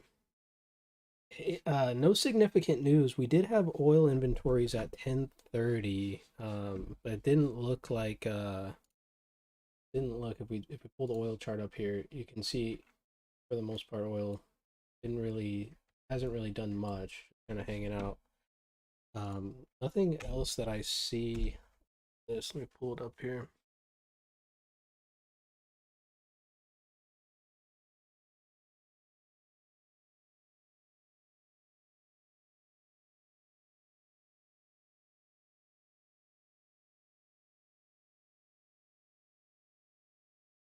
Good volume coming up here on the 76 too. Right at the high, which is good. Good for continuation at least.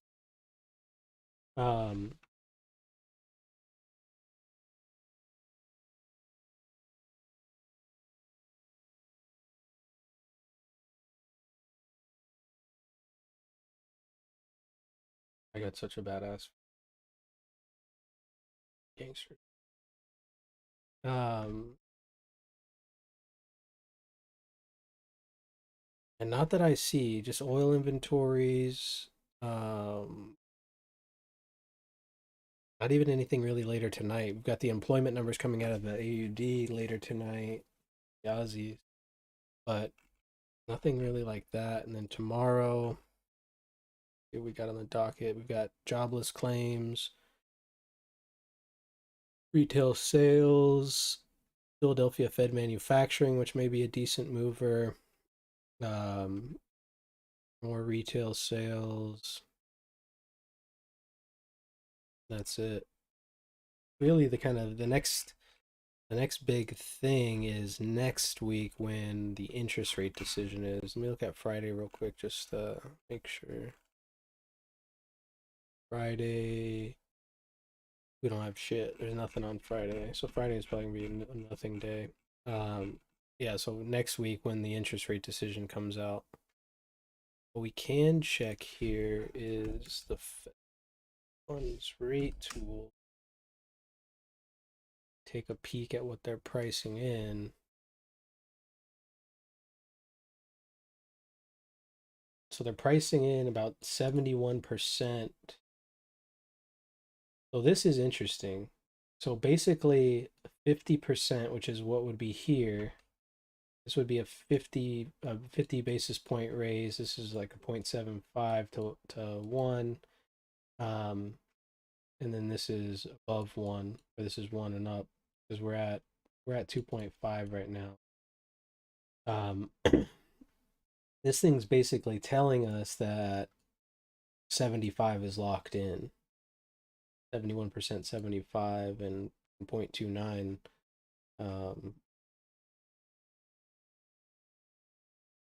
You know, that's a significant thing to see, I think.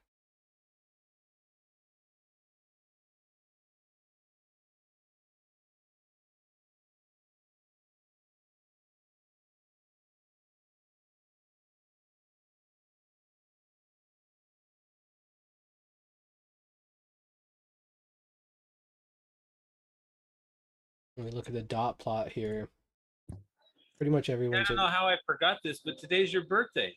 yeah. Happy birthday. Thanks, Oh, Dad. fuck. Totally.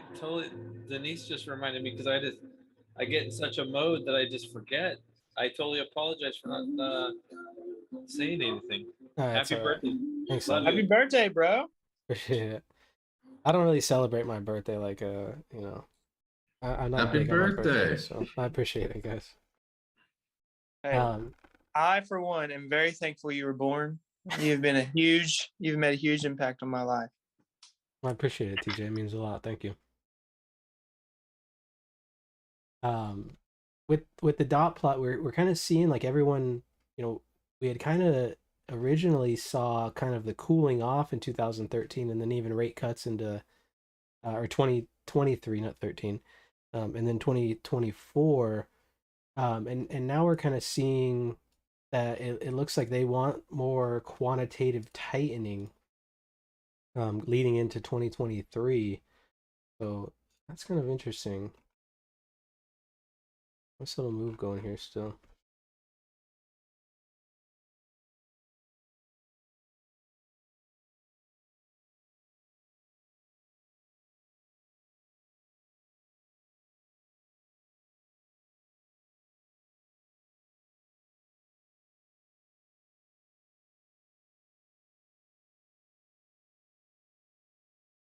Appreciate it, guys. Yeah. It is my birthday. 34 today.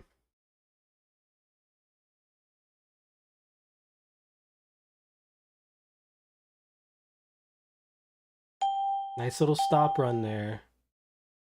Buyers came in right here on the 79, so let's see if they can get this continuation still.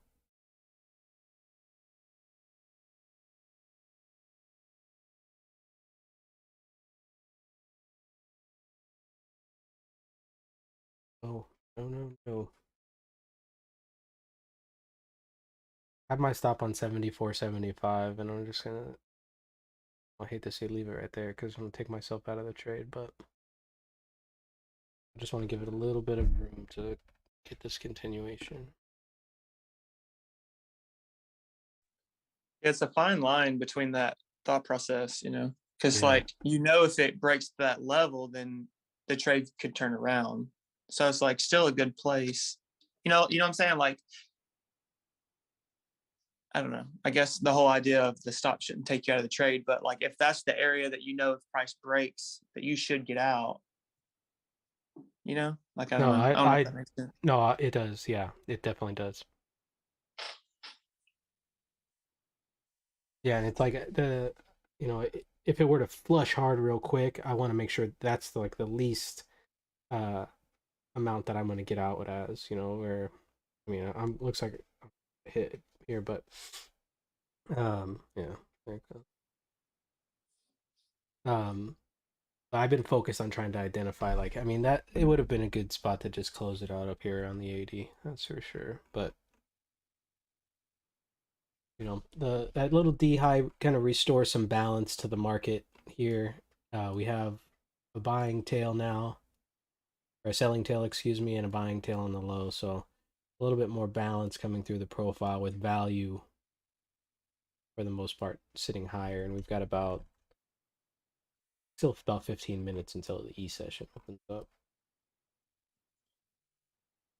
Yeah, I actually had to ask my wife how old I was this morning. I couldn't remember if I was 33 or 34.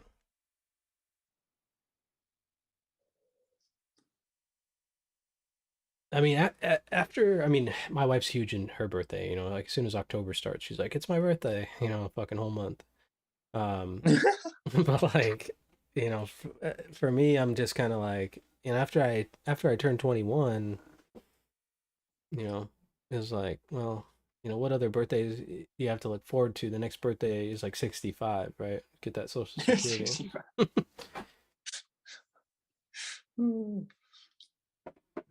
My wife's the same with that birthday month. It's like Yeah. November hits, you better be ready to celebrate her for the whole month or I'm in trouble. Yeah, I get it the exact same. I'll just bring it up any chance she gets. Be like, what do you want to get for dinner? Be like, pizza. Be like, I don't feel like pizza. She's like, but it's my birthday. I'm like, okay.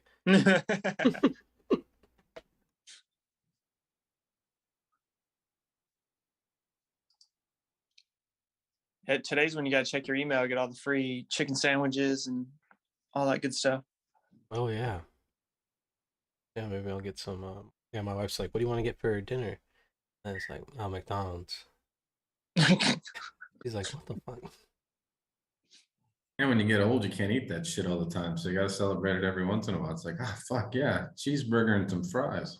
Yeah. You know? What's nice here about the East Coast is like everything is, I mean, everything's like pretty much like mom and pop here for the most part. We don't really have a lot of like big retailers like we do in California where everything's like, name brand or chain. And so most of the stuff that you get here, even if it is like, pasta or something like that, it's fresh and homemade. And so like, pasta might not be the best thing for you, but it's all high quality. It's not like fucking eating at the Olive Garden or even the pizza. The pizza here is all like homemade and stuff. It's not like, fucking Little Caesars. Even though I do love me some crazy bread.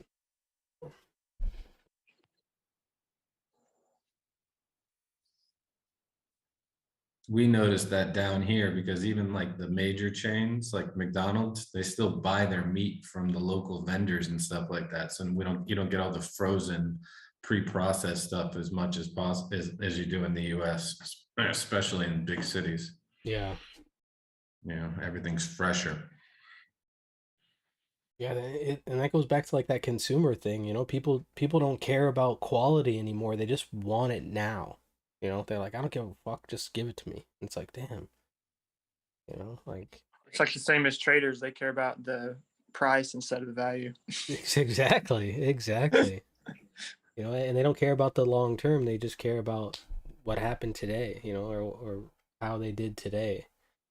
And it's like you see it on Twitter all the time. People post like their huge gains, and but you never see anybody post when they were wrong or comment on the post that they made when it didn't work out. They just want you to see like, oh, look at this, I'm a fucking genius. But in reality, it's just not like that, To check out our accountability forum for the real. Yeah, exactly. I even had a huge discussion, um, well, with James yesterday and with my wife this weekend. Like I said, I struggled last month, and not just struggled like uh trading. Just I just struggled. Like I just did not have a good month, and I was just off my game. And I felt like fucking Cougar in Top Gun #1 when he gets in fucking missile lock. It was almost fucking like, it's like fuck. I don't even know if I could fly anymore. I Yeah. need a fucking hug from Maverick to get me back on the fucking train. Remember, I'm fucking Iceman. You had a lot going on with the move and stuff too. When you're not in your, I don't know about you, but for me, it's like you mess up my rhythm in the morning and the whole day can be fucked. And I'm like, what happened? Yeah. You know? Yeah, I'm very regimented like on the things that I want to do in the morning. And like even when my wife is off, like cuz she works nights, so most of the time in the morning she's just not home yet, or um or she's asleep. But like if she's off work and she's up, like, cuz when I wake up in the morning, like I fucking the first thing I do is like make a coffee and start watching that Tasty Trade video. And it's like if I'm getting talked to while I'm doing that, I'm starting to get frustrated and shit. And it's like, it can Yeah. just really just fucking throw me off my game. That shit happened to me this morning too. After we walk the dogs, is like the first thing I do is a meditation. And my wife was asking me questions about one of our clients. And I was like, just stop. My brain's not ready for this shit yet. You know? Yup.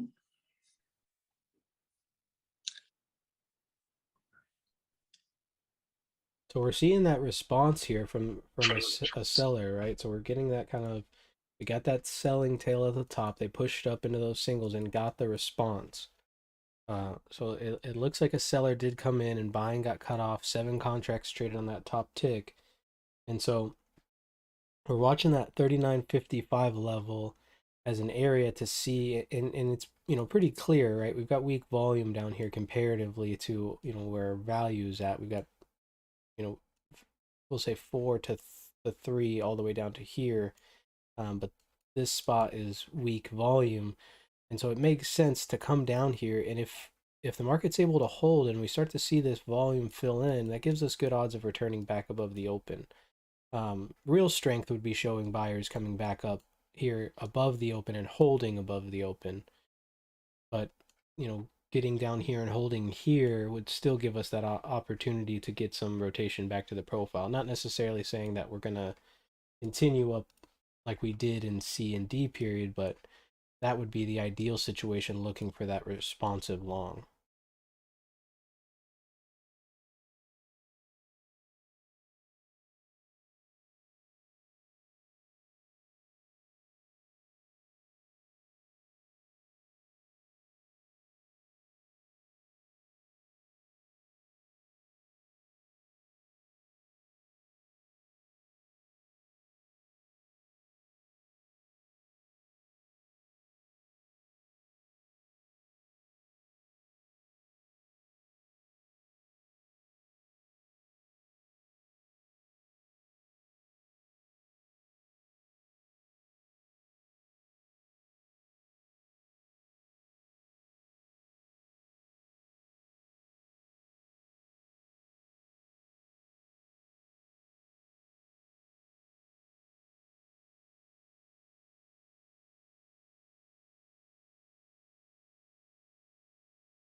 Apple's leading the pack today here too. We've got Apple up about 1.7, AMD's up 0.7, Amazon's up 0.9, Google's up 0.1, Meta's down 1.5%, Microsoft's up 0.3, Netflix is up 0.3. Tesla, oh, actually, Tesla's up 3%. Tesla looks strong. Tesla's almost filled up all these single prints from you in the overnight session. Twitter too. Let's see. I'm still banking on that play, guys. I'm still on my radar. If something comes out and says Elon isn't gonna buy Twitter, I think that's gonna be the black swan that no one's expecting.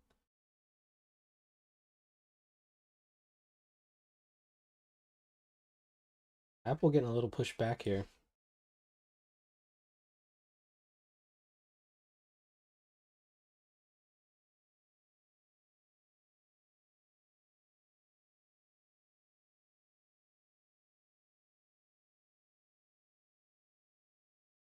Remember we talked about pre-market, right? So I know I erased the single prints, but we had the single prints from here to here. And if we start to form value in these single prints, which is kind of what we seem to be doing, I think it increases the odds of taking out the rest of these single prints and trading back to where value was at yesterday. It's just something that I'm definitely watching as the day is continuing to roll on. Oh shit, Dan, I just saw it. What's up, man? I just trading my Combine account. Markets are moving nice today.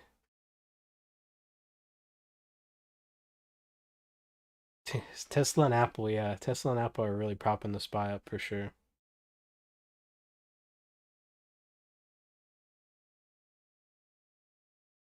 Yeah, I had some nice SPX puts yesterday. That I at one point they were up 1,000%, which was pretty crazy. I ended up closing them for around like 900%, but it was a pretty nice day. It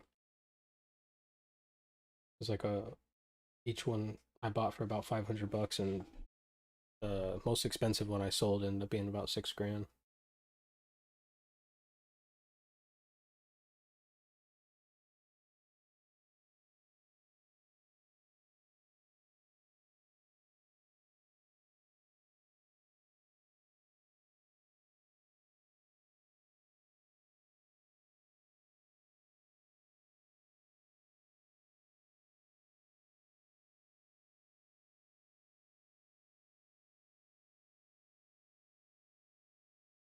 We're about 3 minutes until E period opens up here, guys.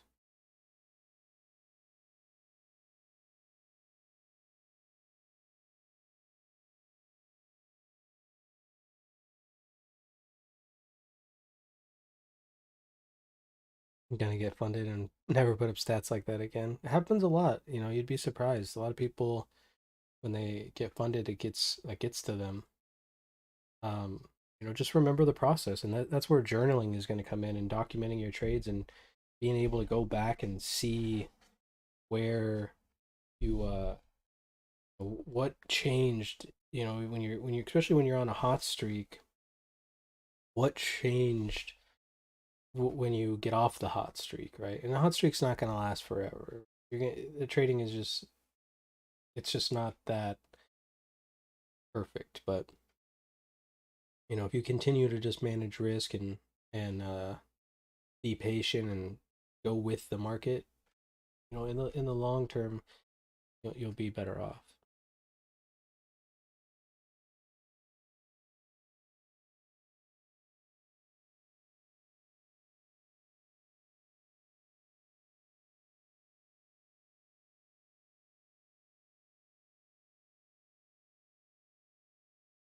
That NYSE tick is just flipping back to green here. I mean, right? It's pretty much break even, but it is trying to make a little bit of a climb.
All right, here's E period.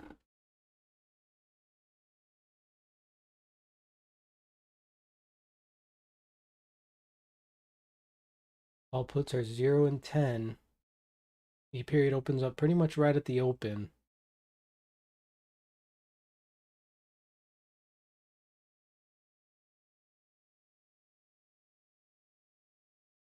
And we'll watch this halfback. I know halfback got a little bit extended. I like this 39.55 level.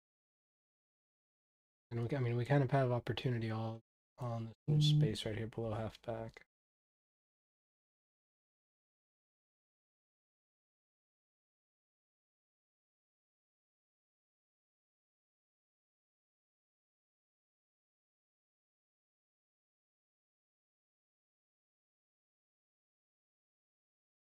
Got the VWAP sitting here, 39.61.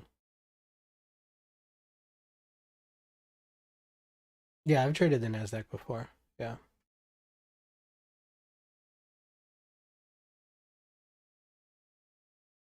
Yeah, I like to trade the Nasdaq more of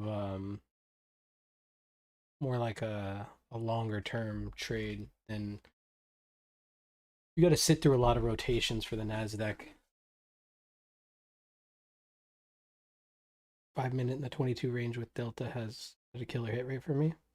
Nice. Yeah, share some of your strategies in the Discord, Dan. That'd be cool.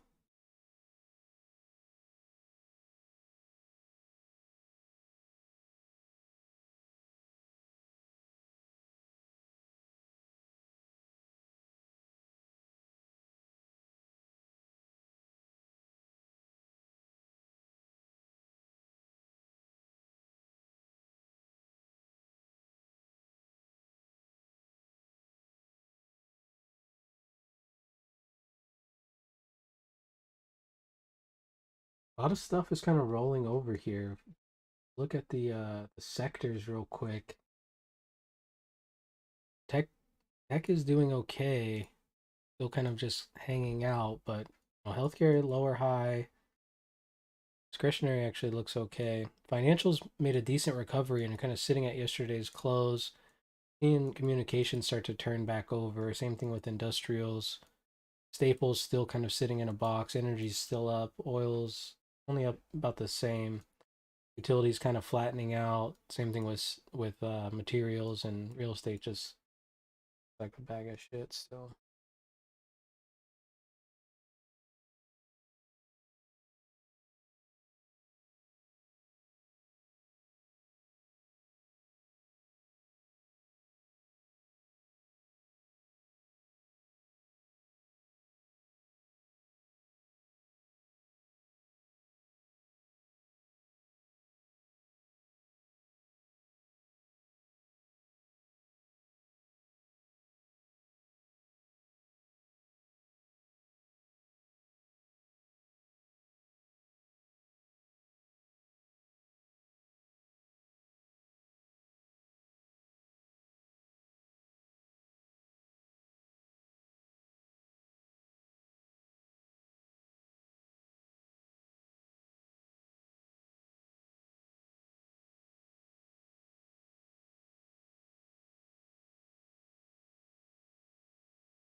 What's my preferred method of placing trades? What do you mean?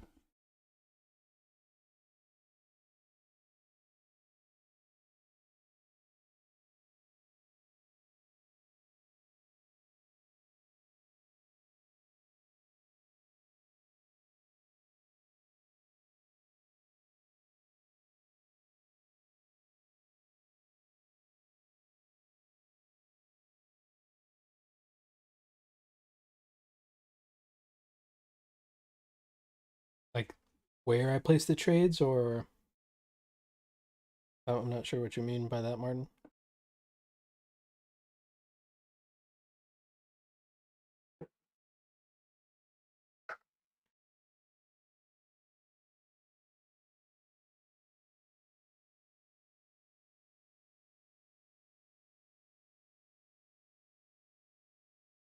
Oh, I like to place limit orders mostly.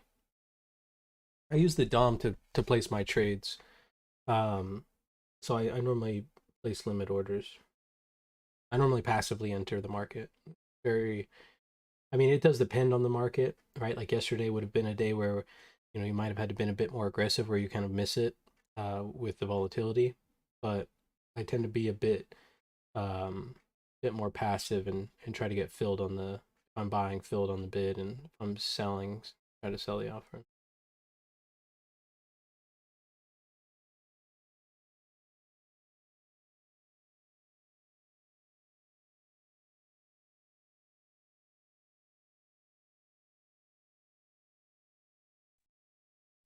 Hey, Brad, I heard you mention journaling earlier.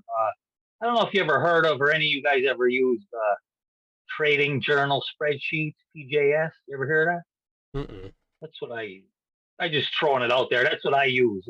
It's it works real. It's nice. It keeps track of everything for you. Type in like your entries and everything. It's like I mean, you could probably make your own. I'm not good like that. It's just basically Excel spreadsheet, but this guy did it. I've been using it for I don't know. I got it probably like 10 years ago, and he updates it every so often. Just if anybody was interested. I don't make nothing. I'm just throwing, just you know, in case somebody was looking for a good way to keep track of your trade. Yeah, It works pretty good. post that link for us in the Zoom if you don't mind. Yeah, I'll try. I should be able to. Yeah, I'll try to post that in there for you. TJS. Let me look it up here first.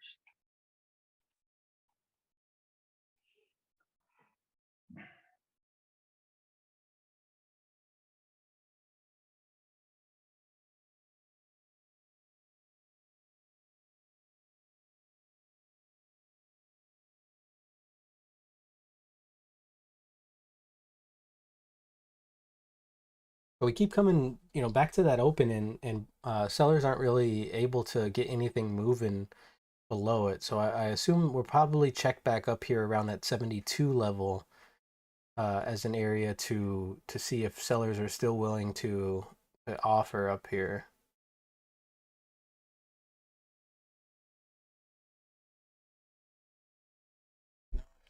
I mean, just that just kind of looks like the area of rotation there.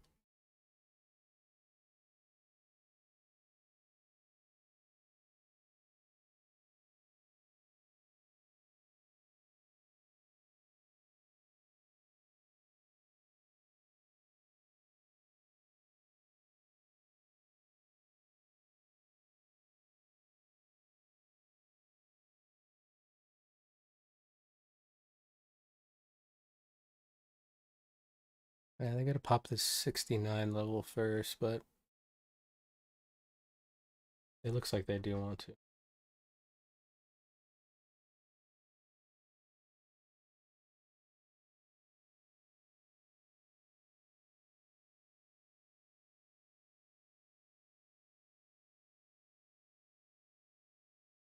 Five VWAP bounced and NQ bumped off the value area under control.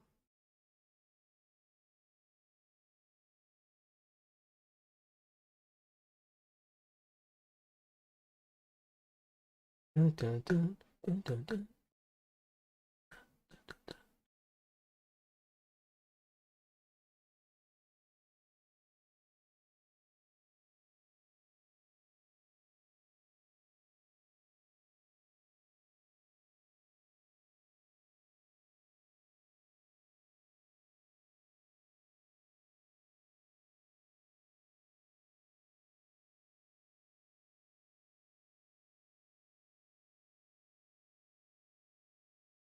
All right, there we go.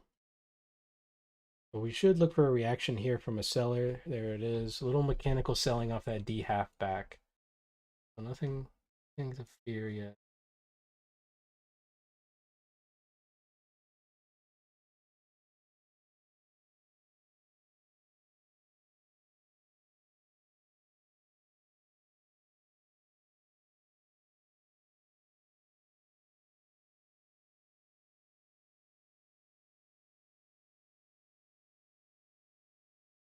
Back down the road. I mean, that right there, guys, is just a little simple play of playing off of, what tried to happen, what the sellers tried to do. Right, we saw them try to push it below the open a couple of times, and every time they did, it just came right back above. So it's like You know, it's like when you're in a pool and you're trying to submerge something underwater that's filled with air, right? It becomes a little bit more difficult, and then, you know, if you really give it a good effort and it doesn't submerge, it pops up, and where will it pop up to? Well, you know, where it's going to meet the next level of resistance, and that 72 just seemed like kind of that perfect level.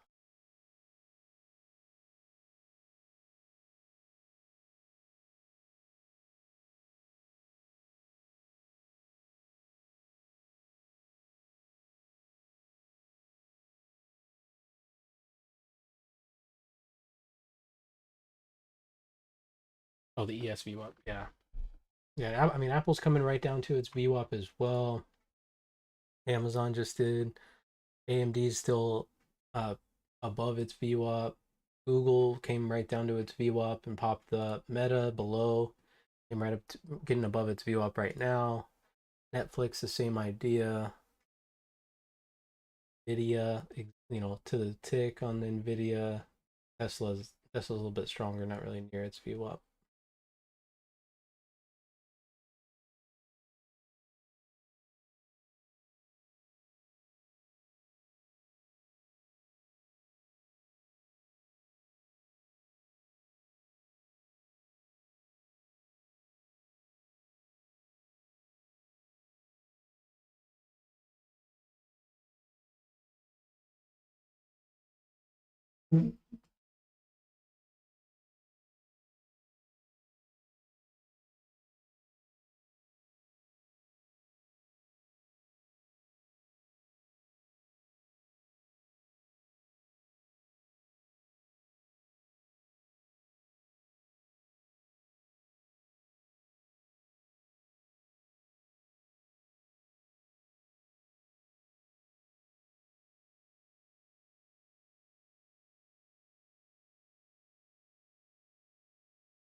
Oh, there we go. Thanks.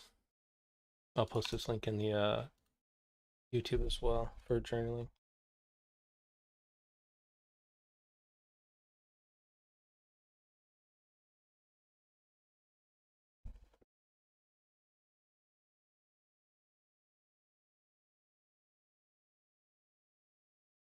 Hello?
Yeah, thanks much. Appreciate it.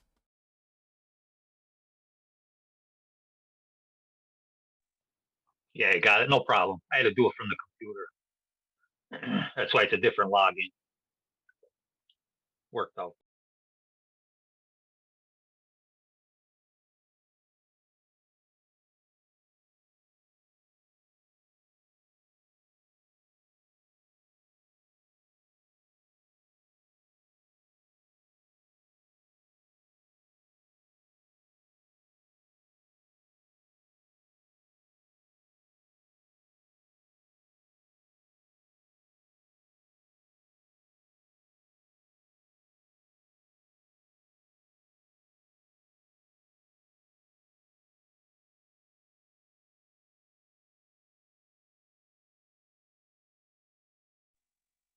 Brad, you're 34 years old. How old's your father? You don't sound that old. Sounds young. He's 56, or no, 56? 55, 56. Oh, yeah, all right. Close Yeah. to my age. Then. All right. Yeah. I say his picture, he don't look old either in the picture. I said, how old? Unless he's using a picture from fucking 20 years ago. No, that's him recently. Yeah, I mean, he's been my Yeah. dad. He got carded, forever. I mean, Oh, He's yeah, he is. He's young looking then. yeah, Yeah, He's young looking. 55. He's 4 years older than I am. I'm 51. 55. Okay, I'm 50. I'll be 50 this month, the 25th. Damn, you're fucking old. Yeah, and I feel like I'm fucking 80. That's that concrete work. That shit adds That's what it adds is. the My years. back is fucked. If it wasn't for my back, I still do anything. You know, I'm in good shape and all, but just my stupid back. But that's what it is. And I was doing that work since like 8th, 9th grade. I used to skip school and now summer work. So And down here, they do the stem cells for the backs at the bioaccelerator. hey, you know what? The surgeon, I just talked to the surgeon. He just did my MRIs. He talked about that, but he said it's not available yet. Where are you at? Medellin, Colombia. You get a lot of MMA fighters down here and athletes. You see them coming. It's a company called Bioaccelerator. Oh, yeah? It's a and that you see them. You see people. A lot of athletes coming down here to do it. I've been thinking about doing it for my hip. Oh, But yeah? on a regular basis, and they got like a state-of-the-art facility. I think it's actually some American doctors that founded it down here. Yeah. I'll get the link. Yeah, that's something. Yeah, because the surgeon, he talked to me. He says he mentioned it. I said, what could I do? He said, he said every disc in your back is wore out. He said, and I said, what should I do? And he said, he mentioned stem cells. He said it's not available yet. But he mentioned the shot injections and the therapy. I said, I'm not doing fucking therapy. I said, it makes you worse every time. You know what I mean? They just beat you up. But Yeah, I just yeah, dropped he you the mentioned link. that. I just dropped you a link there. I've been through the facility. It's really nice, and like you always see like MMA fight, like a lot of MMA fighters come in there and do rehab after fights. Oh, yeah? Yeah, That's in Colombia? yeah, down in Medellin. Huh. Yeah, thanks. I'll look into that. Yeah, no worries.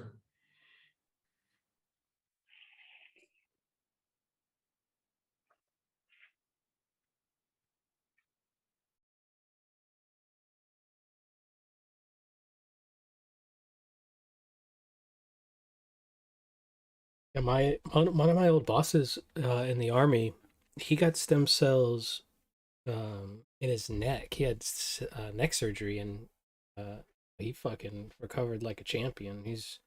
I see him posting videos on Facebook doing ruck marches and stuff still. So those stem cells are magic. You guys ever Yeah, a seen lot that? of basketball players go to Germany to do it in the summer. Yeah, yeah. I think that's like where Russell Westbrook went. Yeah. Yeah. Kobe made it famous. That's how he kind Yeah, of extended his career. Germany is good with the back. They say Germany's got some good shit with the back. But yeah, I'd love to I'd love to be able to run again. I can't run no more, and that drives me fucking nuts because I ran 7 days a week. That was what I lived for, and I can't do it. The pounding that's probably part of the back. not only the concrete work, but all the working out my whole life. No good. Because I overdo everything.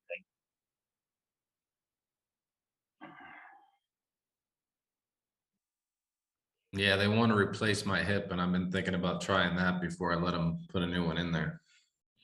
I'll tell you what, my buddy got a hip replacement. He's good as two guys I know got hip replacements. Man, they're like they're kids again. They're older too. They're, you know what I mean? They're 60s, one's 65, the other one's like 61. They're like kids again. And they recovered fast. Yeah, I'm only 40 though. I don't want to have to do it twice. Yeah. Well, you recover quicker at 40, but yeah, it won't last the whole. You get 20 years out of them, so it's like that's almost a guarantee that I got to do it twice.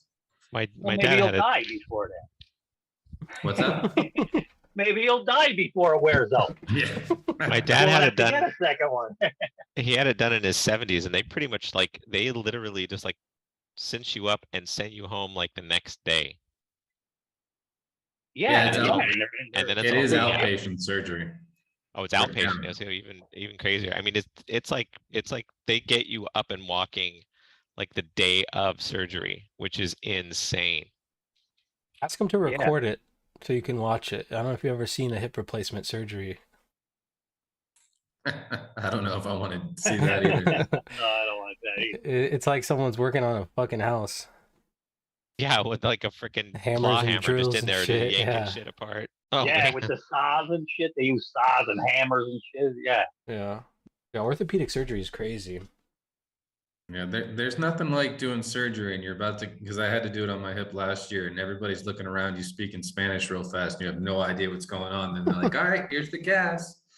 You know? Oh, God. See you in a couple hours. Yeah. And it's all in Spanish and I'm like, what's going on? Okay, let me wake up. You know, that wasn't a fun experience. Well, you had to have it done in Colombia? Is that what you're saying? Yeah, I've lived here for about little over 6 years now.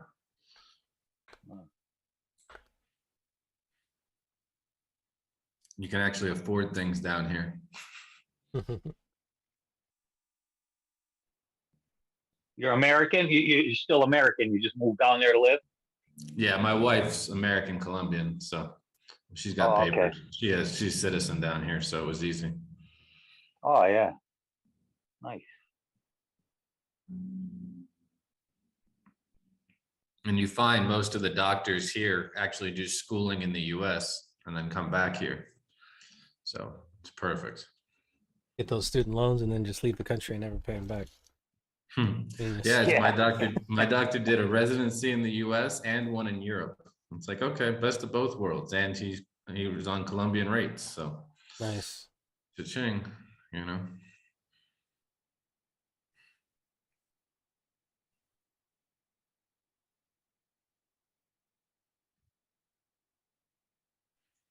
My area sucks with surgeons, though. Brad probably knows. Now, the heart, they're real good with the heart in my area, but they're fucking butchers with everything else. They'll fucking butcher you.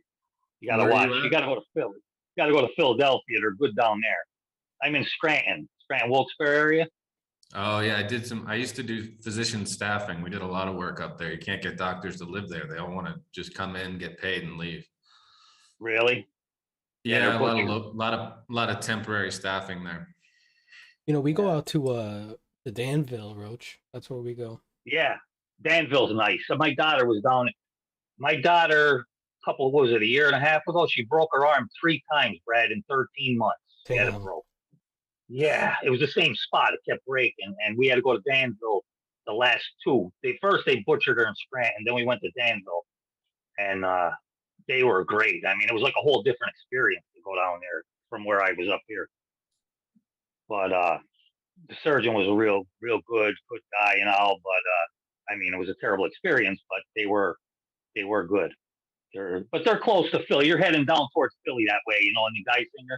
Right, Geisinger. So they're getting better. You know, they're getting better down there. But up here, you got to be careful. They operated on me, I don't know, like 20 years ago for a hernia operation. I never even had a hernia. The guy butchered the shit out of me. I never even had the hernia. Yeah. That sucked. Put the mesh in me and everything. I got that shit in me now for no reason. Every time you go to the airport, and like, Yeah, no, they don't know it's in there for some reason. I don't know. It don't go up.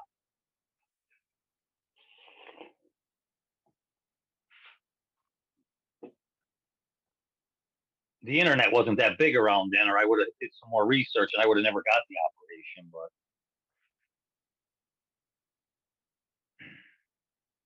But they're good with the heart and strength. That's a crazy thought. Yeah. If all I had to do was search, the internet was there, but it just wasn't like it is now. You know what I mean? You didn't really. Yeah, like just listen. publicly accessible to everybody. It actually had valid information back then. yeah. Yeah. But I wasn't as common to go on and search. Like the doctor and told me what was wrong. I was like, yeah, okay. Now if a doctor, anybody tells me something, I go check it out. You know.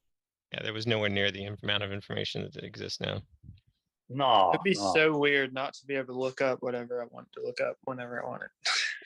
Yeah, I think my favorite take on the whole idea of technology and how far it's come is when you called somebody when I was little, then you would never, this would never be a question you would say, hey, where are you? That was never a fucking question you ever asked. Yeah. It just didn't even occur to you because you just dialed a static number at a specific location. Or when the phone rang and you answered it without knowing what the hell was on the other end. You had no idea. The phone started ringing, you had to run for it. Yeah, and you always answered it too. Yeah. Like if the house phone rang. Yeah. That was back when you had to make sure nobody was going to be waiting for any phone calls or anything because you had to disconnect your phone to get on the internet. It was a big deal when we had a second phone line just for the internet in my house when I was growing up. It was like, oof. Yeah. Yeah. Man, I'll never forget that sound. Freaking dial-up. You know, it's funny. There was a while there where I could actually tell you how fast you connected by the sound that it made before the speaker turned on. Like I would listen to it and say, oh, 9600, oh, 1440, oh, 288, 48. Wow. Yeah, I could tell just because I had listened to it so often. My son doesn't really, we watched that show, Young Sheldon. He's like, that's what it was like on the internet? Yes, damn it. You know? Yeah, back when you had like Google would run out of shit. You know, you'd Google something and there'd only be like 3 pages of search results. Not 100,000. Now you could put in like a phrase of 20 words and there's still 1,000 pages response. Yeah. Oh yeah, that's what I do for a living is keyword, like a lot of keyword research, and some of the long tail ones that we have to do. And you're like, there's like that, there's 2,000 searches a month for that shit, you know? Ridiculous. That's how I look up stuff. I just type in whatever I'm thinking, you know, and you'd be surprised what comes up. It's like, how would this work, you know, or whatever, or how to fix thank this. God, because I can't spell. I can't spell for shit, so I just type half the word and it pops up. You know, I mean, I just kind of wing it. You'll be amazed on how many times like we find good keywords for stuff that's spelled wrong. And the client will be like, I don't want to put that on my website. Oh shit, we can rank really easy for this. Okay. You know, it's like, yeah, people aren't that smart. That's clever. Yeah, it's a big little key sometimes to do it.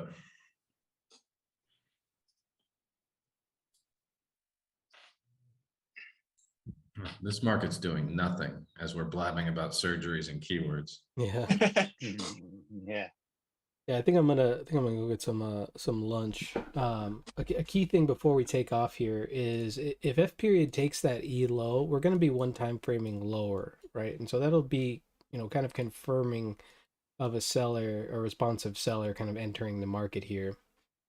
And we just want to be cautious. You know, I still like this 39.55, but if we're one time framing when we get down to that level, it's gonna make me a little bit more cautious of just, you know, getting into that level.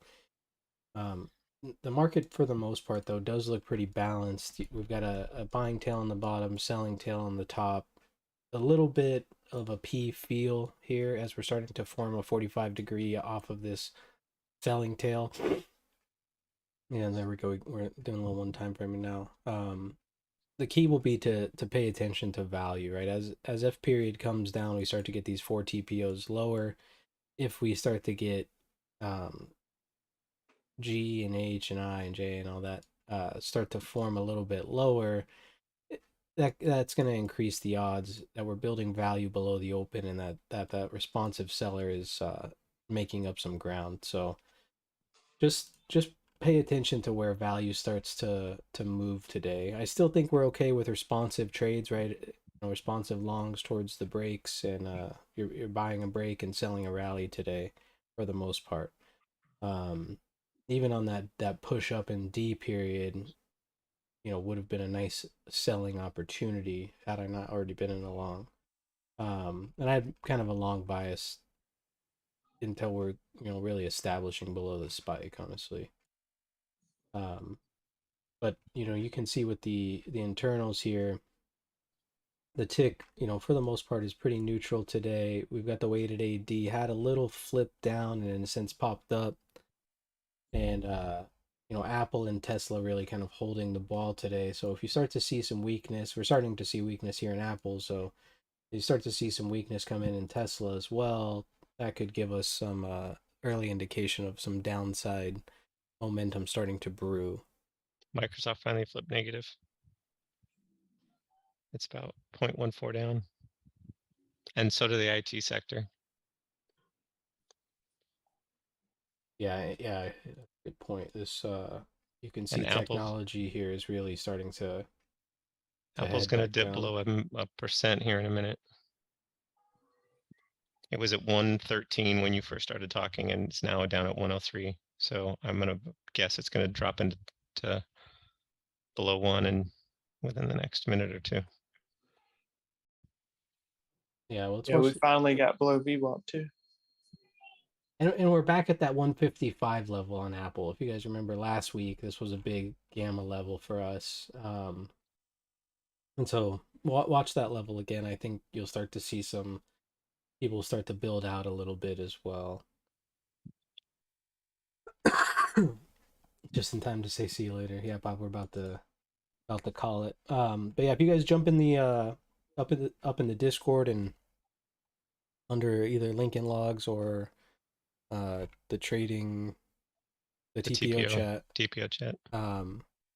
After I grab some lunch, I'll probably hop in there and say what's up. But other than that, you guys have a wonderful day. Make sure that you are managing risk and sticking to your trade plan, and I will catch you all tomorrow.